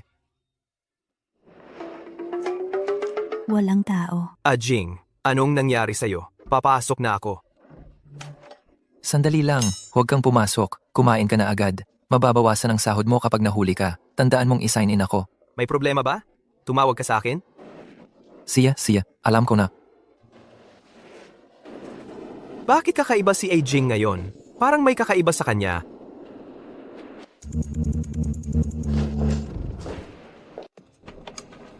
Bakit mo sinabing walang tao? Gusto mo bang magkasama lang tayo? Sa tingin ko kasi, kung may makakita sa atin, hindi maganda. Gray. Huwag kang mag-alala. Matagal pa silang kakain sa pagkain na yan. Walang darating para mang-abala sa atin. Nalaman mo na na may team building kami? Ang balita tungkol sa team building ng kumpanya ninyo, ako ang nagpalabas noon. Binili ko na ang kumpanya ninyo. Pero, ikaw pa rin ang boss. Ako lang ang kumakatawan sa pagpapatupad ng mga karapatan sa pamamahala. Kailangan mo munang pamahalaan ako ng maayos bago mo pamahalaan ang kumpanya.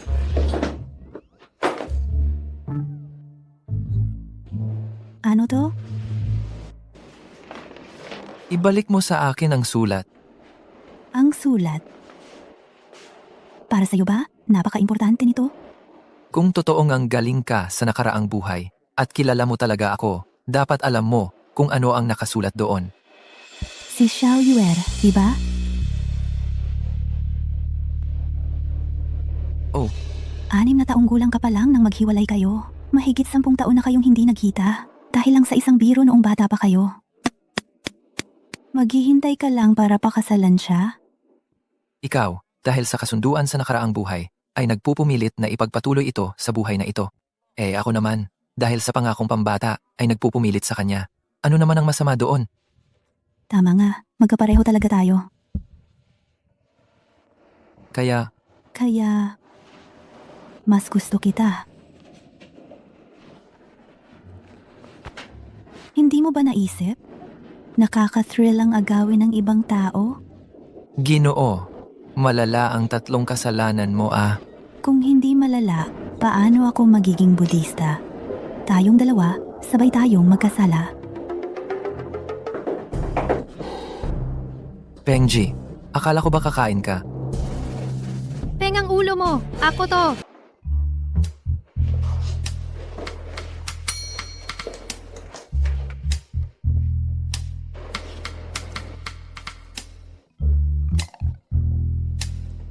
Umuwi ka muna. May sasabihin pa ako kay Shujing. Kaming dalawa lang. Gusto mo bang malaman kung paano ka naging isang bilyonaryong CEO sa nakaraang buhay mo? 7 taon lang para mula sa isang delivery rider ay maging isang bilyonaryong CEO? Parang hindi ka panipaniwala, hindi ba? Sumama ka sa akin. Sa nakaraang buhay mo, ang landas ng buhay mo ay dito mismo nagbago. Nan-Fosi. Dahil sobra kang nagtiwala sa tatay mo, kaya noong nakaraang buhay, pagdating mo rito, ang pinili mo ay nilagdaan mo ang legal representative agreement. Ang kailangan mo, dinala ko na. Sa telepono, malinaw na naipaliwanag ko na sa'yo. Gusto kitang kunin sa Shoe Group para magmana. Pa, pinagkakatiwalaan mo na rin ako sa wakas.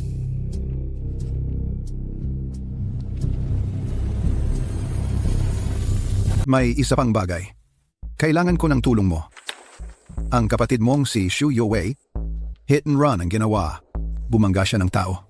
Kailangan kong magsulat ka ng isang salaysay. Aminin mong ikaw ang nagmamaneho ng sasakyang ito.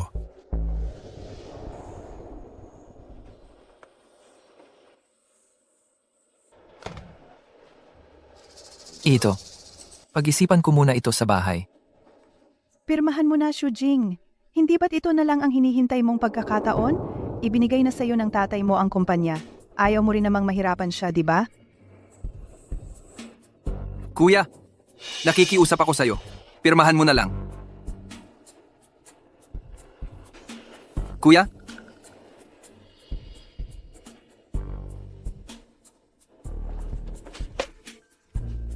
Sa nakaraang buhay, namanipula ka ng kanilang emosyonal na panggigipit. Ipinagpalit mo ang sarili mo para sa kapatid mo at nakulong ng 3 taon. Kaya naman, ang landas ng buhay mo ay tumahak sa ganap na naiibang direksyon.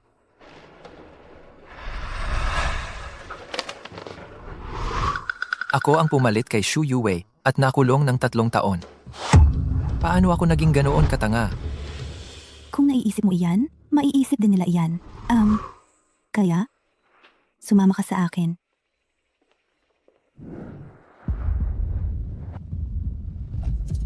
Kahit na pumirma ka, natatakot pa rin si Xu Youwei na bawiin mo ang salaysay mo.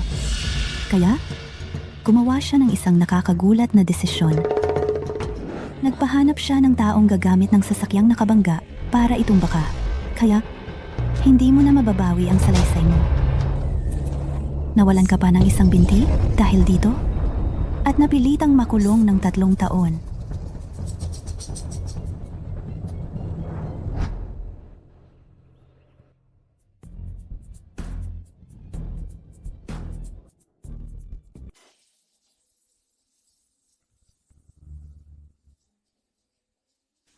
Tatlong taon sa bilangguan, naging tahimik ka na. Lahat ng pag-asa mo, ibinuhos mo sa tatay mo. Gusto mo ng bagong buhay.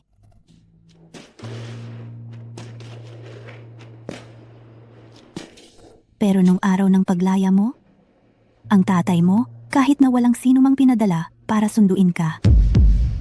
Inisip mong baka nakalimutan lang niya ang oras. Jing, Ang sumundo sa'yo, yung 3 kasama mo sa pagde-deliver, sinigurado nilang nandoon sila sa paglabas mo. Naniniwala sila na napagbintangan ka lang, hindi mo kayang banggain ang isang tao. Mabubuting kaibigan sila. Hindi lang ako ang ganoon mag-isip.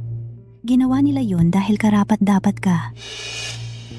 Hindi aksidente ang pagiging 10 bilyong piso na presidente.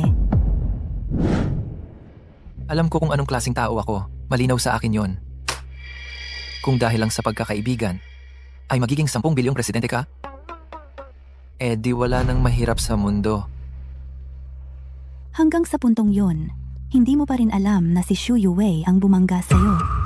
May konting pag-asa ka pa rin.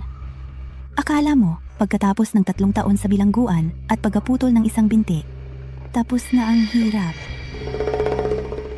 Sayang nga lang.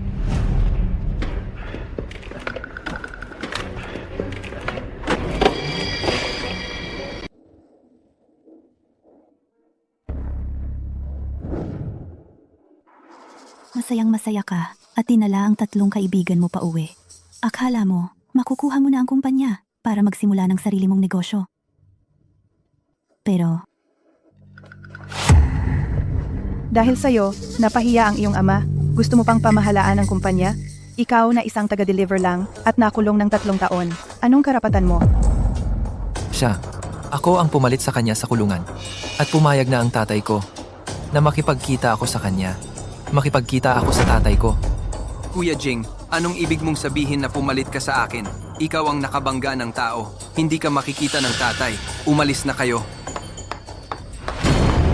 Ano nung pinagsasabi mo? Ikaw ang nagturo kay Kuya Jing. Huwag niyo kaming aabusuhin. Baka bugbugin kita. Naku, natatakot ako. Xu Jing, nagdala ka pa ng mga kasama para manakot sa akin. Maghintay ka.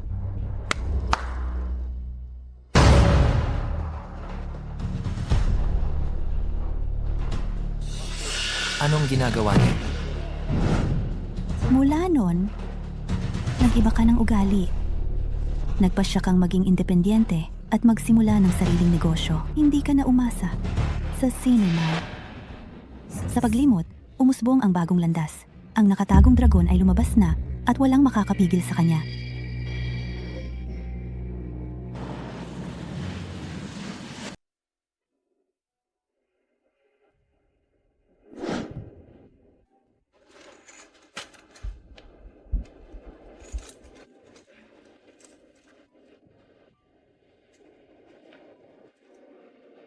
Boss, isang bote ng alak. Sa unang taon, nagpasya kang kunin ang ilan sa mga imbensyon at pananaliksik noon at ipagawa sa isang pabrika. Pagkatapos, ipinagbili mo. Pero kulang ka sa unang puhunan para simulan. Ang 3 mong kapatid ay walang pag-aatubili.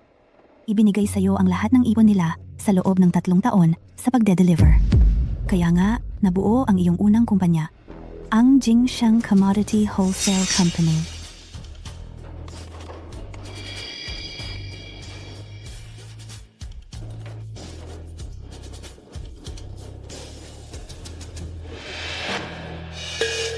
Pangalawang taon, may konting tagumpay ka na. Isinama mo ang mga kapatid sa landas ng komportableng buhay.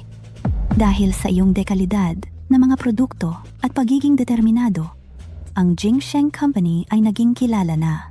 Dinala mo ang mga kapatid rito para magdiwang.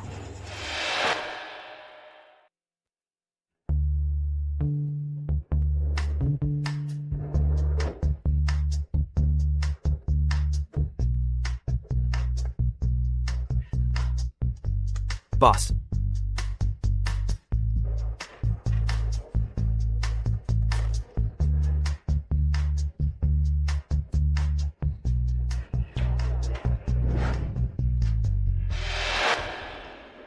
ganitong paraan ng pagsisimula ay halos katulad ng inaasahan ko. Nagsimula mula sa wala, kasama ang 3 delivery rider. Maituturing na isang alamat yan. Hindi kaya masyadong maayos ang lahat? Siyempre hindi. Milyon-milyon lang ang assets na ito. Kung gusto mong maging bilyonaryong presidente, tiyak na may mga pagsubok na darating.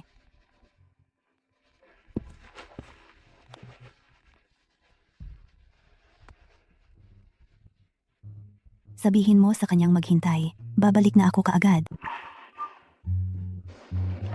May ginagawa ka ba? Hindi naman importante. Ang sarap lang na nakaupo dito sa kotse at ikinuwento sa iyo ang nangyari sa nakaraang buhay ko. Ang pakiramdam ay ang galing nga eh. At ako naman, nakikinig sa kinabukasan ko, mas nakakamangha ang pakiramdam. Malapit na matapos ang kwento. Pangatlong taon, dahil masyadong mabilis ang paglago ng kumpanya mo, naging target ka ng inggit ng mga lokal na grupo sa Jiangzhou. Grabe, ang pang-iisol sa'yo. Nasiraan ka ng loob. Ang wholesale ng mga maliit na produkto ay napilitang magbago. Lumipat ka sa tech industry at doon ka nagtagumpay. Lahat ng mga imbensyon mo ay ipinapatent mo, sumikat sa buong bansa. 3 taon akong nakulong, tapos 3 taon pa para magnegosyo. 6 na taon lahat. Base sa sinabi mo, pagdating ng ika-7 taon, CEO na ako ng bilyon-bilyong kumpanya. So, susunod na yung huling taon? Tama. Hindi ba't sinabi mo sa nakaraang buhay, asawa mo ako? Eh bakit sa mga panahong yun, hindi ka nagpakita? Dahil ang pagkikita natin ay sa napakahalagang ika-4 na taon.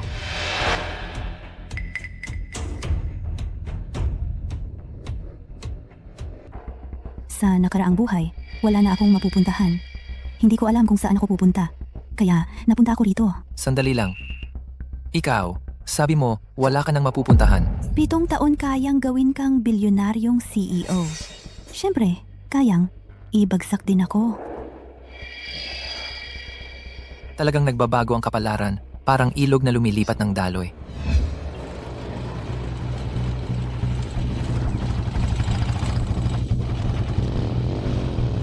Hoy, chicks. Mag-isa ka lang? Hoy, Boss Leopard. Hindi ka pinapansin nito. Takutin natin.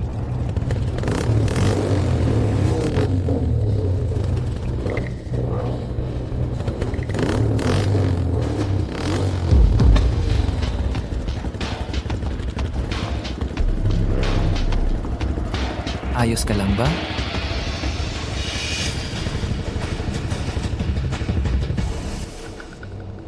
Umalis ka na. Anong grupo mo? Nagbabakasyon ako, pakialam mo? Parang nakita ng dati. Hintayin mo lang. Unang beses nating magkita dahil iniligtas kita. Tama, iniligtas mo ako. Pero hindi ito ang unang pagkikita natin. Matagal na tayong nagkita. Yung leopard na iyon. Si Shu Yue ba iyon? Yung bumangga sa akin? Magmaneho ka na.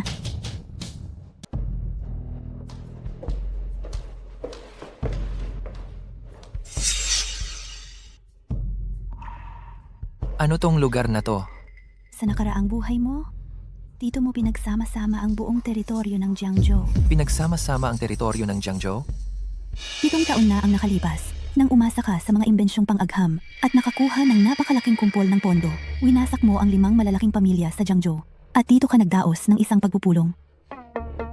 Sa pagpupulong na iyon, winakasan mo ang huling puwersang kalaban mo. Inalis mo sila. Sabi ng mga tao sa labas, mabagsik at walang awa ka, mabangis at walang puso. Mula noon, binigyan ka ng palayaw ng mga tao. Buddha Jing. Nitong mga nakaraang araw, sino ba yung patuloy na nanggugulo kay Yu Zhaoqing? Pasensya na, Buddha. Ako yung walang mata. Hindi dapat ginulo ang tao mo. Ipikit mo ang mga mata mo. Buddha, hindi tama yung pagtrato mo sa tao ko, di ba? Wu Qiangkun, 7 taon na ang nakalipas. Tinanggap mo ang pramula kay Shu Yue at sinubukan mong patayin ako. Patayin ka. Hiniling sa iyo ni Shu Yue na maghanap ng tao para banggain ako ng sasakyan. Ang binti kong ito, ganito nasira. Wala akong pakialam kung kayo ang pinuno sa Jiangzhou, ang panglima. O ang bunso. Mula ngayon, kapag narinig ninyo ang pangalang Yu Zhaoqing, ibaba ninyo ang ulo ninyo at maging mapagpakumbaba. Mula ngayon, kapag narinig mo ang pangalang Shu Jing, ibaba mo ang ulo mo at maging mapagpakumbaba. Ito ang buhay mo sa nakaraang buhay. Naging si Buddha Jing ang buong kwento. Ang ganda ng kwento. Kung ang lahat ay sumunod sa takbo ng mga pangyayari, bakit ka bumalik para tulungan ako? Dahil? Sa tingin ko ang buhay na ganito ay medyo ma-legend. Nakialam ka sa sanhi at bunga. Baka hindi na ako maging si Buddha Jing. Natatakot akong mabigo kita. Huwag kang magkakamali ng akala. Hindi kita sinisisi. Natatakot lang ako na baka hindi ako maging ang malakas na tao sa isip mo at mabigo ang inaasahan mo. Wala akong inaasahan sa'yo. Ano? Wala akong inaasahan sa'yo. At ayaw ko ring maging kahit sino ka. Naiisip ko lang, ang hirap ng buhay mo sa nakaraang buhay. Maagang namatay ang nanay mo. Napagbintangan at nakulong, iniwan ng lahat. Naputulan ng isang binti. Dumaan ka sa hirap. Mula sa isang mabait at simpleng tao naging isang mabagsik at walang puso na Buddha. Masyado kang nahirapan at napagod. Naawa ako sa'yo. Yamang binigyan ako ng pagkakataon ng langit na magsimula ulit. Wala akong ibang hihilingin. Gusto ko lang na maging ikaw ka. Salamat sa pagmamalasakit mo. Huwag kang magmadaling magpasalamat. May isang bagay na nilinlang kita. Niloko mo ako. Hindi ako ang magiging asawa mo sa hinaharap. Sa nakaraang buhay, isinama mo lang ako sa tabi mo. Hindi mo ako minahal kailanman. Hindi kailanman minahal. Ito ba ay dahil may lugar si Xiao Yuer sa puso ko? Si Xiao Yuer sa puso mo? Sa totoo lang, hindi siya kasing halaga ng iniisip mo. Paano naman nangyari yon? Sinasabi ng lahat na walang puso ang budistang babae. Pero kung ikukumpara sa'yo sa nakaraang buhay, ano pa ba ang halaga noon? Ikaw ang taong walang puso. Mula sa mga turo ng Buddha, natutunan mo ang habag. At iyon ay ang pahintulutan ng sarili na hindi na maging mahabagin. Pahintulutan ang sarili na hindi na maging mahabagin. Sa nakaraang buhay, ang ningning mo ay napakaliwanag. Tingin mo sa lahat ng tao sa paligid mo. Pantay-pantay lang. Sa lahat, may malaking pag-iingat ka. Paano ka pa makakapansin sa isang karaniwang katulad ko? Napakahusay mo na. Siguro naiisip ko lang na yung ako sa nakaraang buhay, may lugar si Xiao Yuer sa puso. Tang, anong yung isda sa pangalang Xiao Yuer? Yung isda, isdang dagat, isdang ilog. Ay, nagtataka lang talaga ako. Ano bang trahedya ang nangyari para ikaw, ang budistang babae na iginagalang ng lahat sa Jiangzhou ay bumagsak? Sa punto na kailangan mo ng proteksyon mula sa akin?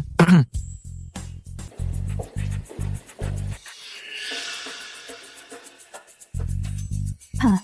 Ang ginawa mo sa Jiangzhou ay kalokohan. Ay dapat tapusin na. Naiintindihan ko. Alis na ako. Ingatan mo ang sarili mo. Saan ka pupunta? Yu Zhaoting. Yu Zhaoking ang makagamit mo. Yu Zhaoting. Sapat na ang kabutihan ng ate ko sa'yo. Hanggang dito na lang. Huwag ka nang maghangad pa.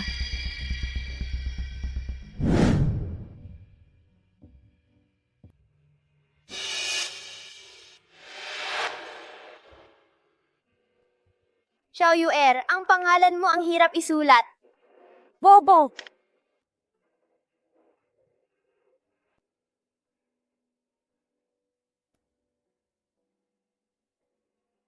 Kuya Shujing, kung mahirap isulat, huwag mo nang isulat. Ang isda sa Xiao Yuer ay isda sa ilog isda sa dagat. Xiao Yuer. Xiao Yuer. Tigil na. Wala na silang lahat. Tanong ko lang, yung ate ko kasi, nitong mga nakaraang araw, parang baliw. Parang ibang tao na. Sa pagkakaalam ko, hindi siya basta-basta magiging mabait sa isang tao. Pag tinanong mo siya, sasabihin niya tungkol sa past lives at present. Itatanong ko sa'yo, yung ate ko ba, nag-reincarnate ba siya at bumalik? Sige na, 3 salita lang, wala kang masabi. Kung sino ka man, huwag mong ipapahiya ang ate ko. O, saka na, huwag kang susunod sa akin. Ang tatay ko, hindi siya kasing bait ko. Baka, pag nagalit siya, patayin ka niya. Ginagawa ko lang ang trabaho ko. Bakit niya ako papatayin?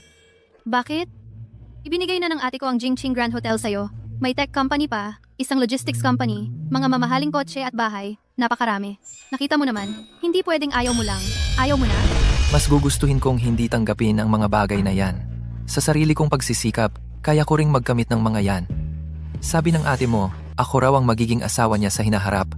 Siya lang ang gusto ko. Ang magiging asawa, totoo namang gusto ka ng ate ko. Pero, hindi niya kailanman inisip na gawin kang asawa. Imposible. Bakit naman imposible? Gising-gising ka nga. Ang ate ko, palaging nag-aaral ng Buddhism, ayaw magpakasal. Alam mo naman yan. Alam ko. Baka naman. Naghihintay lang siya sa akin. Naghihintay sa'yo? Anong karapatan mo? Sumang-ayon na ang ate ko na pakasalan ang taong pinili ni Papa. Pero may kondisyon. Lahat ng gagawin niya sa'yo hindi dapat pakialaman ng pamilya. Kasalanan mo kung bakit hindi ka sumama sa ate ko sa water bedroom. Kung hindi, kung nabuntis mo siya agad baka sakaling maangat ka pa dahil sa bata. Baka payagan ka pa ni Papa na maging live-in son-in-law. Sige na, sige. Tigil na. Ingatan mo na lang ang sarili mo. Yu Zhaoking. Ha? Ibabalik ko sa'yo lahat ng mga bagay. Huwag kang umalis. Pwede ba? Oy, Hindi pwede.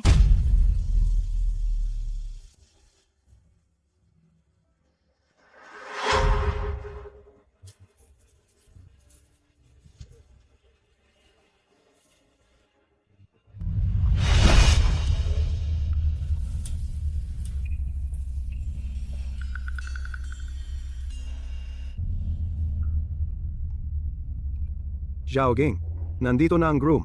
Dapat ka nang magayos at magbihis. Nasa panahon pa ako ng disiplina.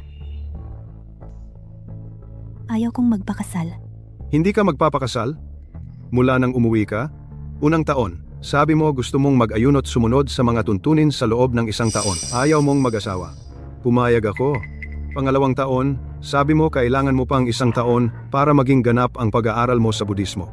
Tinanggihan mo ang lahat ng paghahain ng kamay mula sa mga binata sa Dijing. Tiniis ko rin yon.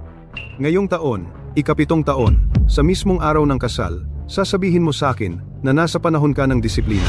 Panahon ng disiplina? Panahon ng disiplina talaga. Kung lalabagin ko yon, magbibitbit ako ng puting tela at isasabit sa pintuan ng bahay. Siya, pwede namang hindi ka magpakasal. Pero ngayong dumating ang naghahain ng kamay, malaki ang pinanggalingan. Bahala na, hayaan mo na lang ang kapatid mo ang magpakasal para sa'yo. Sandali. Simula't sa pool, hindi interesado ang kapatid ko sa mga lalaki. Papakasalin mo siya para sa akin? Wala na akong magagawa. Naalala ko, 7 taon na ang nakalipas. Sa Jiangzhou, may pamilyang Xu na pinapalitan ng kuya ang nakababatang kapatid sa pagkakakulong. Kung ang pamilya nating Yu ay papapalitin ang nakababatang kapatid para ikasal sa lugar ng ate, wala namang problema yon, di ba? Kung ganoon, sisira mo ang buhay niya. Ayoko magpakasal. Ayoko mag-asawa. Ate, bitawan mo ako.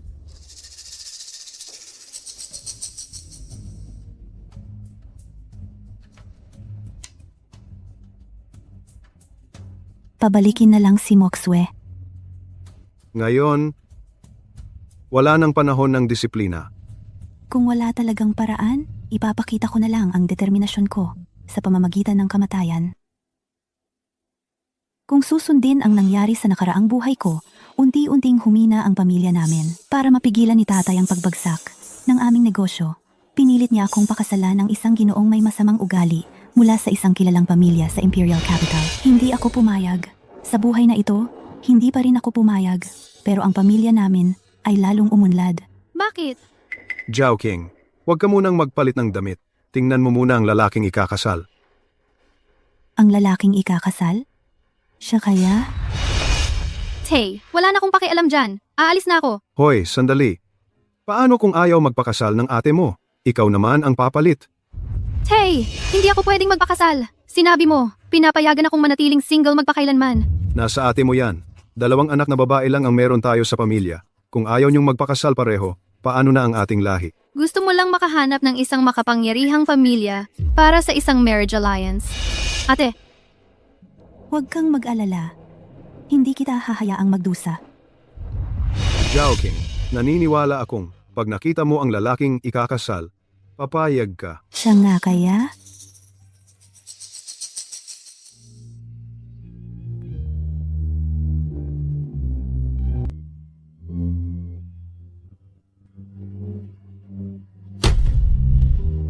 Tatay, siya ang lalaking ikakasal.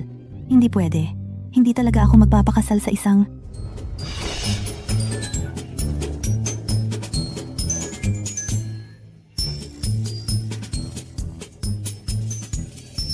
Ito. Anak, ang 8 lalaking ito ay pinili kong mabuti para sa iyo na mapapangasawa. Lahat sila ay gusto kang pakasalan. Tay, nagloloko ka. Sa kondisyon ni ate, dapat mga 18 man lang ang simula. Yung 8 ito, sino ang minamaliit mo? Sapat na ang 8. Kung dadagdagan mo pa, baka si ate ay hindi na makapili. Tay, palagi kang maingat at matatag. Bakit ngayon ka ganyan?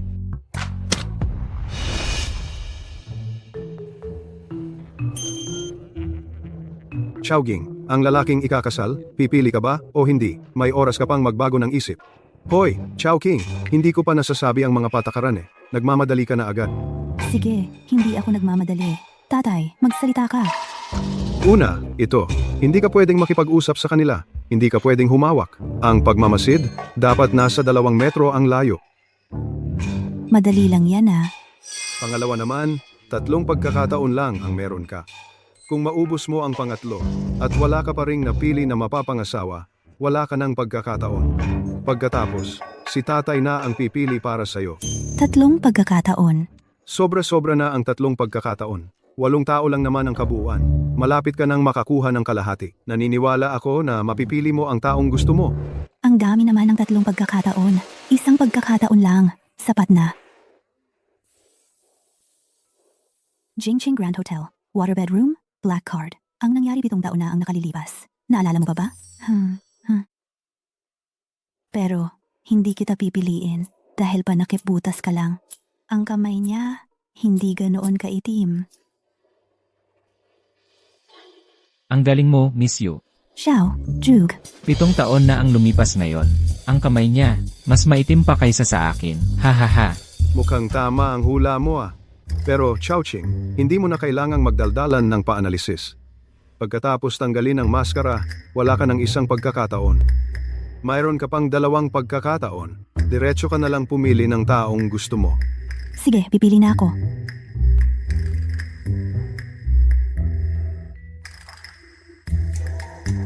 Ang mungkahing ito, na pumili ng mapapangasawa, ay ideya mo ba o ideya ng tatay ko? Nakakatawa. Gusto ko ito. Kunin mo na agad yung nasa likod mo na bagay. Tapos pwede mo nang tanggalin ang maskara.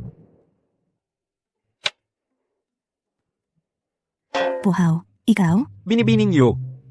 Hindi naman siya pilay. Hindi ko rin maintindihan kung bakit ako ang pinili mo. Ay, mali ang naalala ko.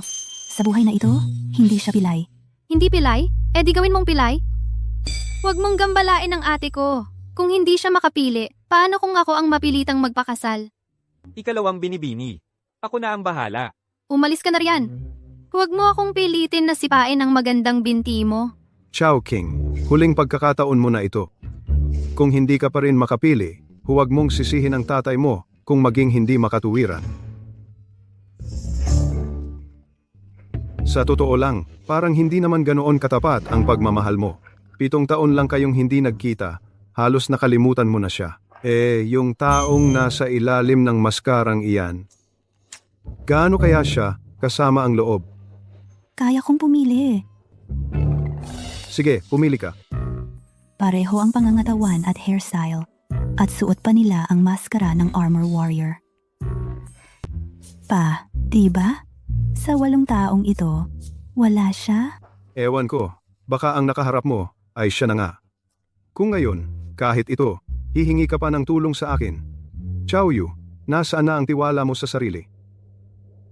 Tanong ko sa'yo, paano isinusulat ang Yu sa pangalang Xiao Yuer? Ikaw na nga.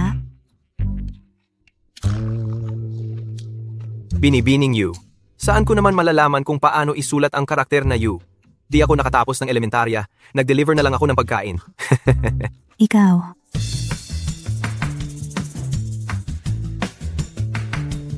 Alam ko na. Niloloko niyo ako. Mukswe, mukhang hindi makakapag-asawa ang ate mo ngayon. Walang nakapagbigay kasiyahan sa kanya. Mukhang ikaw na lang ang kailangang pumalit para sa kanya. Halika, ipakikilala ko sila sa inyo. Ito, ang tumulong sa aming pamilyang Yu, nang kami ay malapit ng mabangkarote. Siya ang nagbigay ng sapat na pondo upang matulungan ang pamilyang Yu na malampasan ang krisis. Ginoong Peng. Magandang araw po. Ito naman ay mula sa Qingjing Technology Co. Limited, si Ginoong Little Juge. Malayang nagbukas ng kanyang mga patent upang maranasan namin ang benepisyo ng pag-unlad ng teknolohiya. Tumulong siya sa pamilyang Yu na makabalik sa rurok. Hoy, Ginoong Yu. Ngayon, tawagin niyo na lang akong Ginoong Great Sleeping Dragon. Sunod. Hoy. Bakit pagdating sa akin, ayaw mo nang magsalita? Naghihintay pa ako ng papuri mula sa'yo, Boss Yu. Ako ngayon, ay tunay na si Poho. Ha ha ha ha.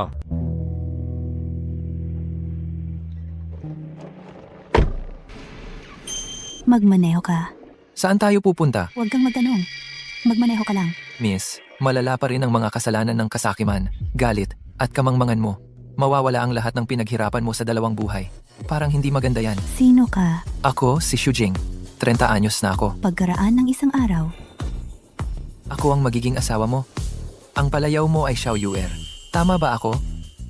Sa madaling salita, ako ang magiging asawa mo sa hinaharap. 7 taon na ang nakalipas dahil sa isang aksidente. Tayo ay naghiwalay. At hindi ko inaasahan na ako'y magiging isang bilyonaryong CEO. Kahit hindi ko alam kung gaano kakataas sa hinaharap. Ngunit sa bandang huli, tayo ay magkakasama rin.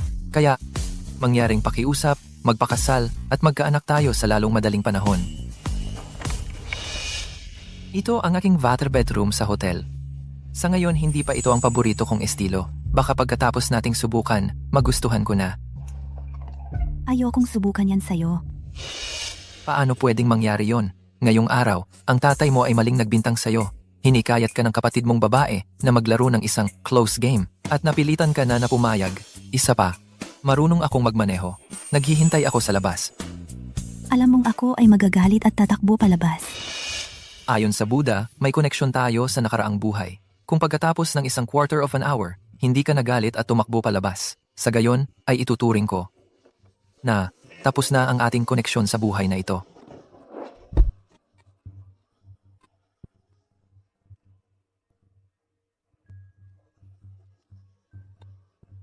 Ano ba yung pinagsasasabi mo? Para. Hintay, tanggalin ko muna tong kwintas ko.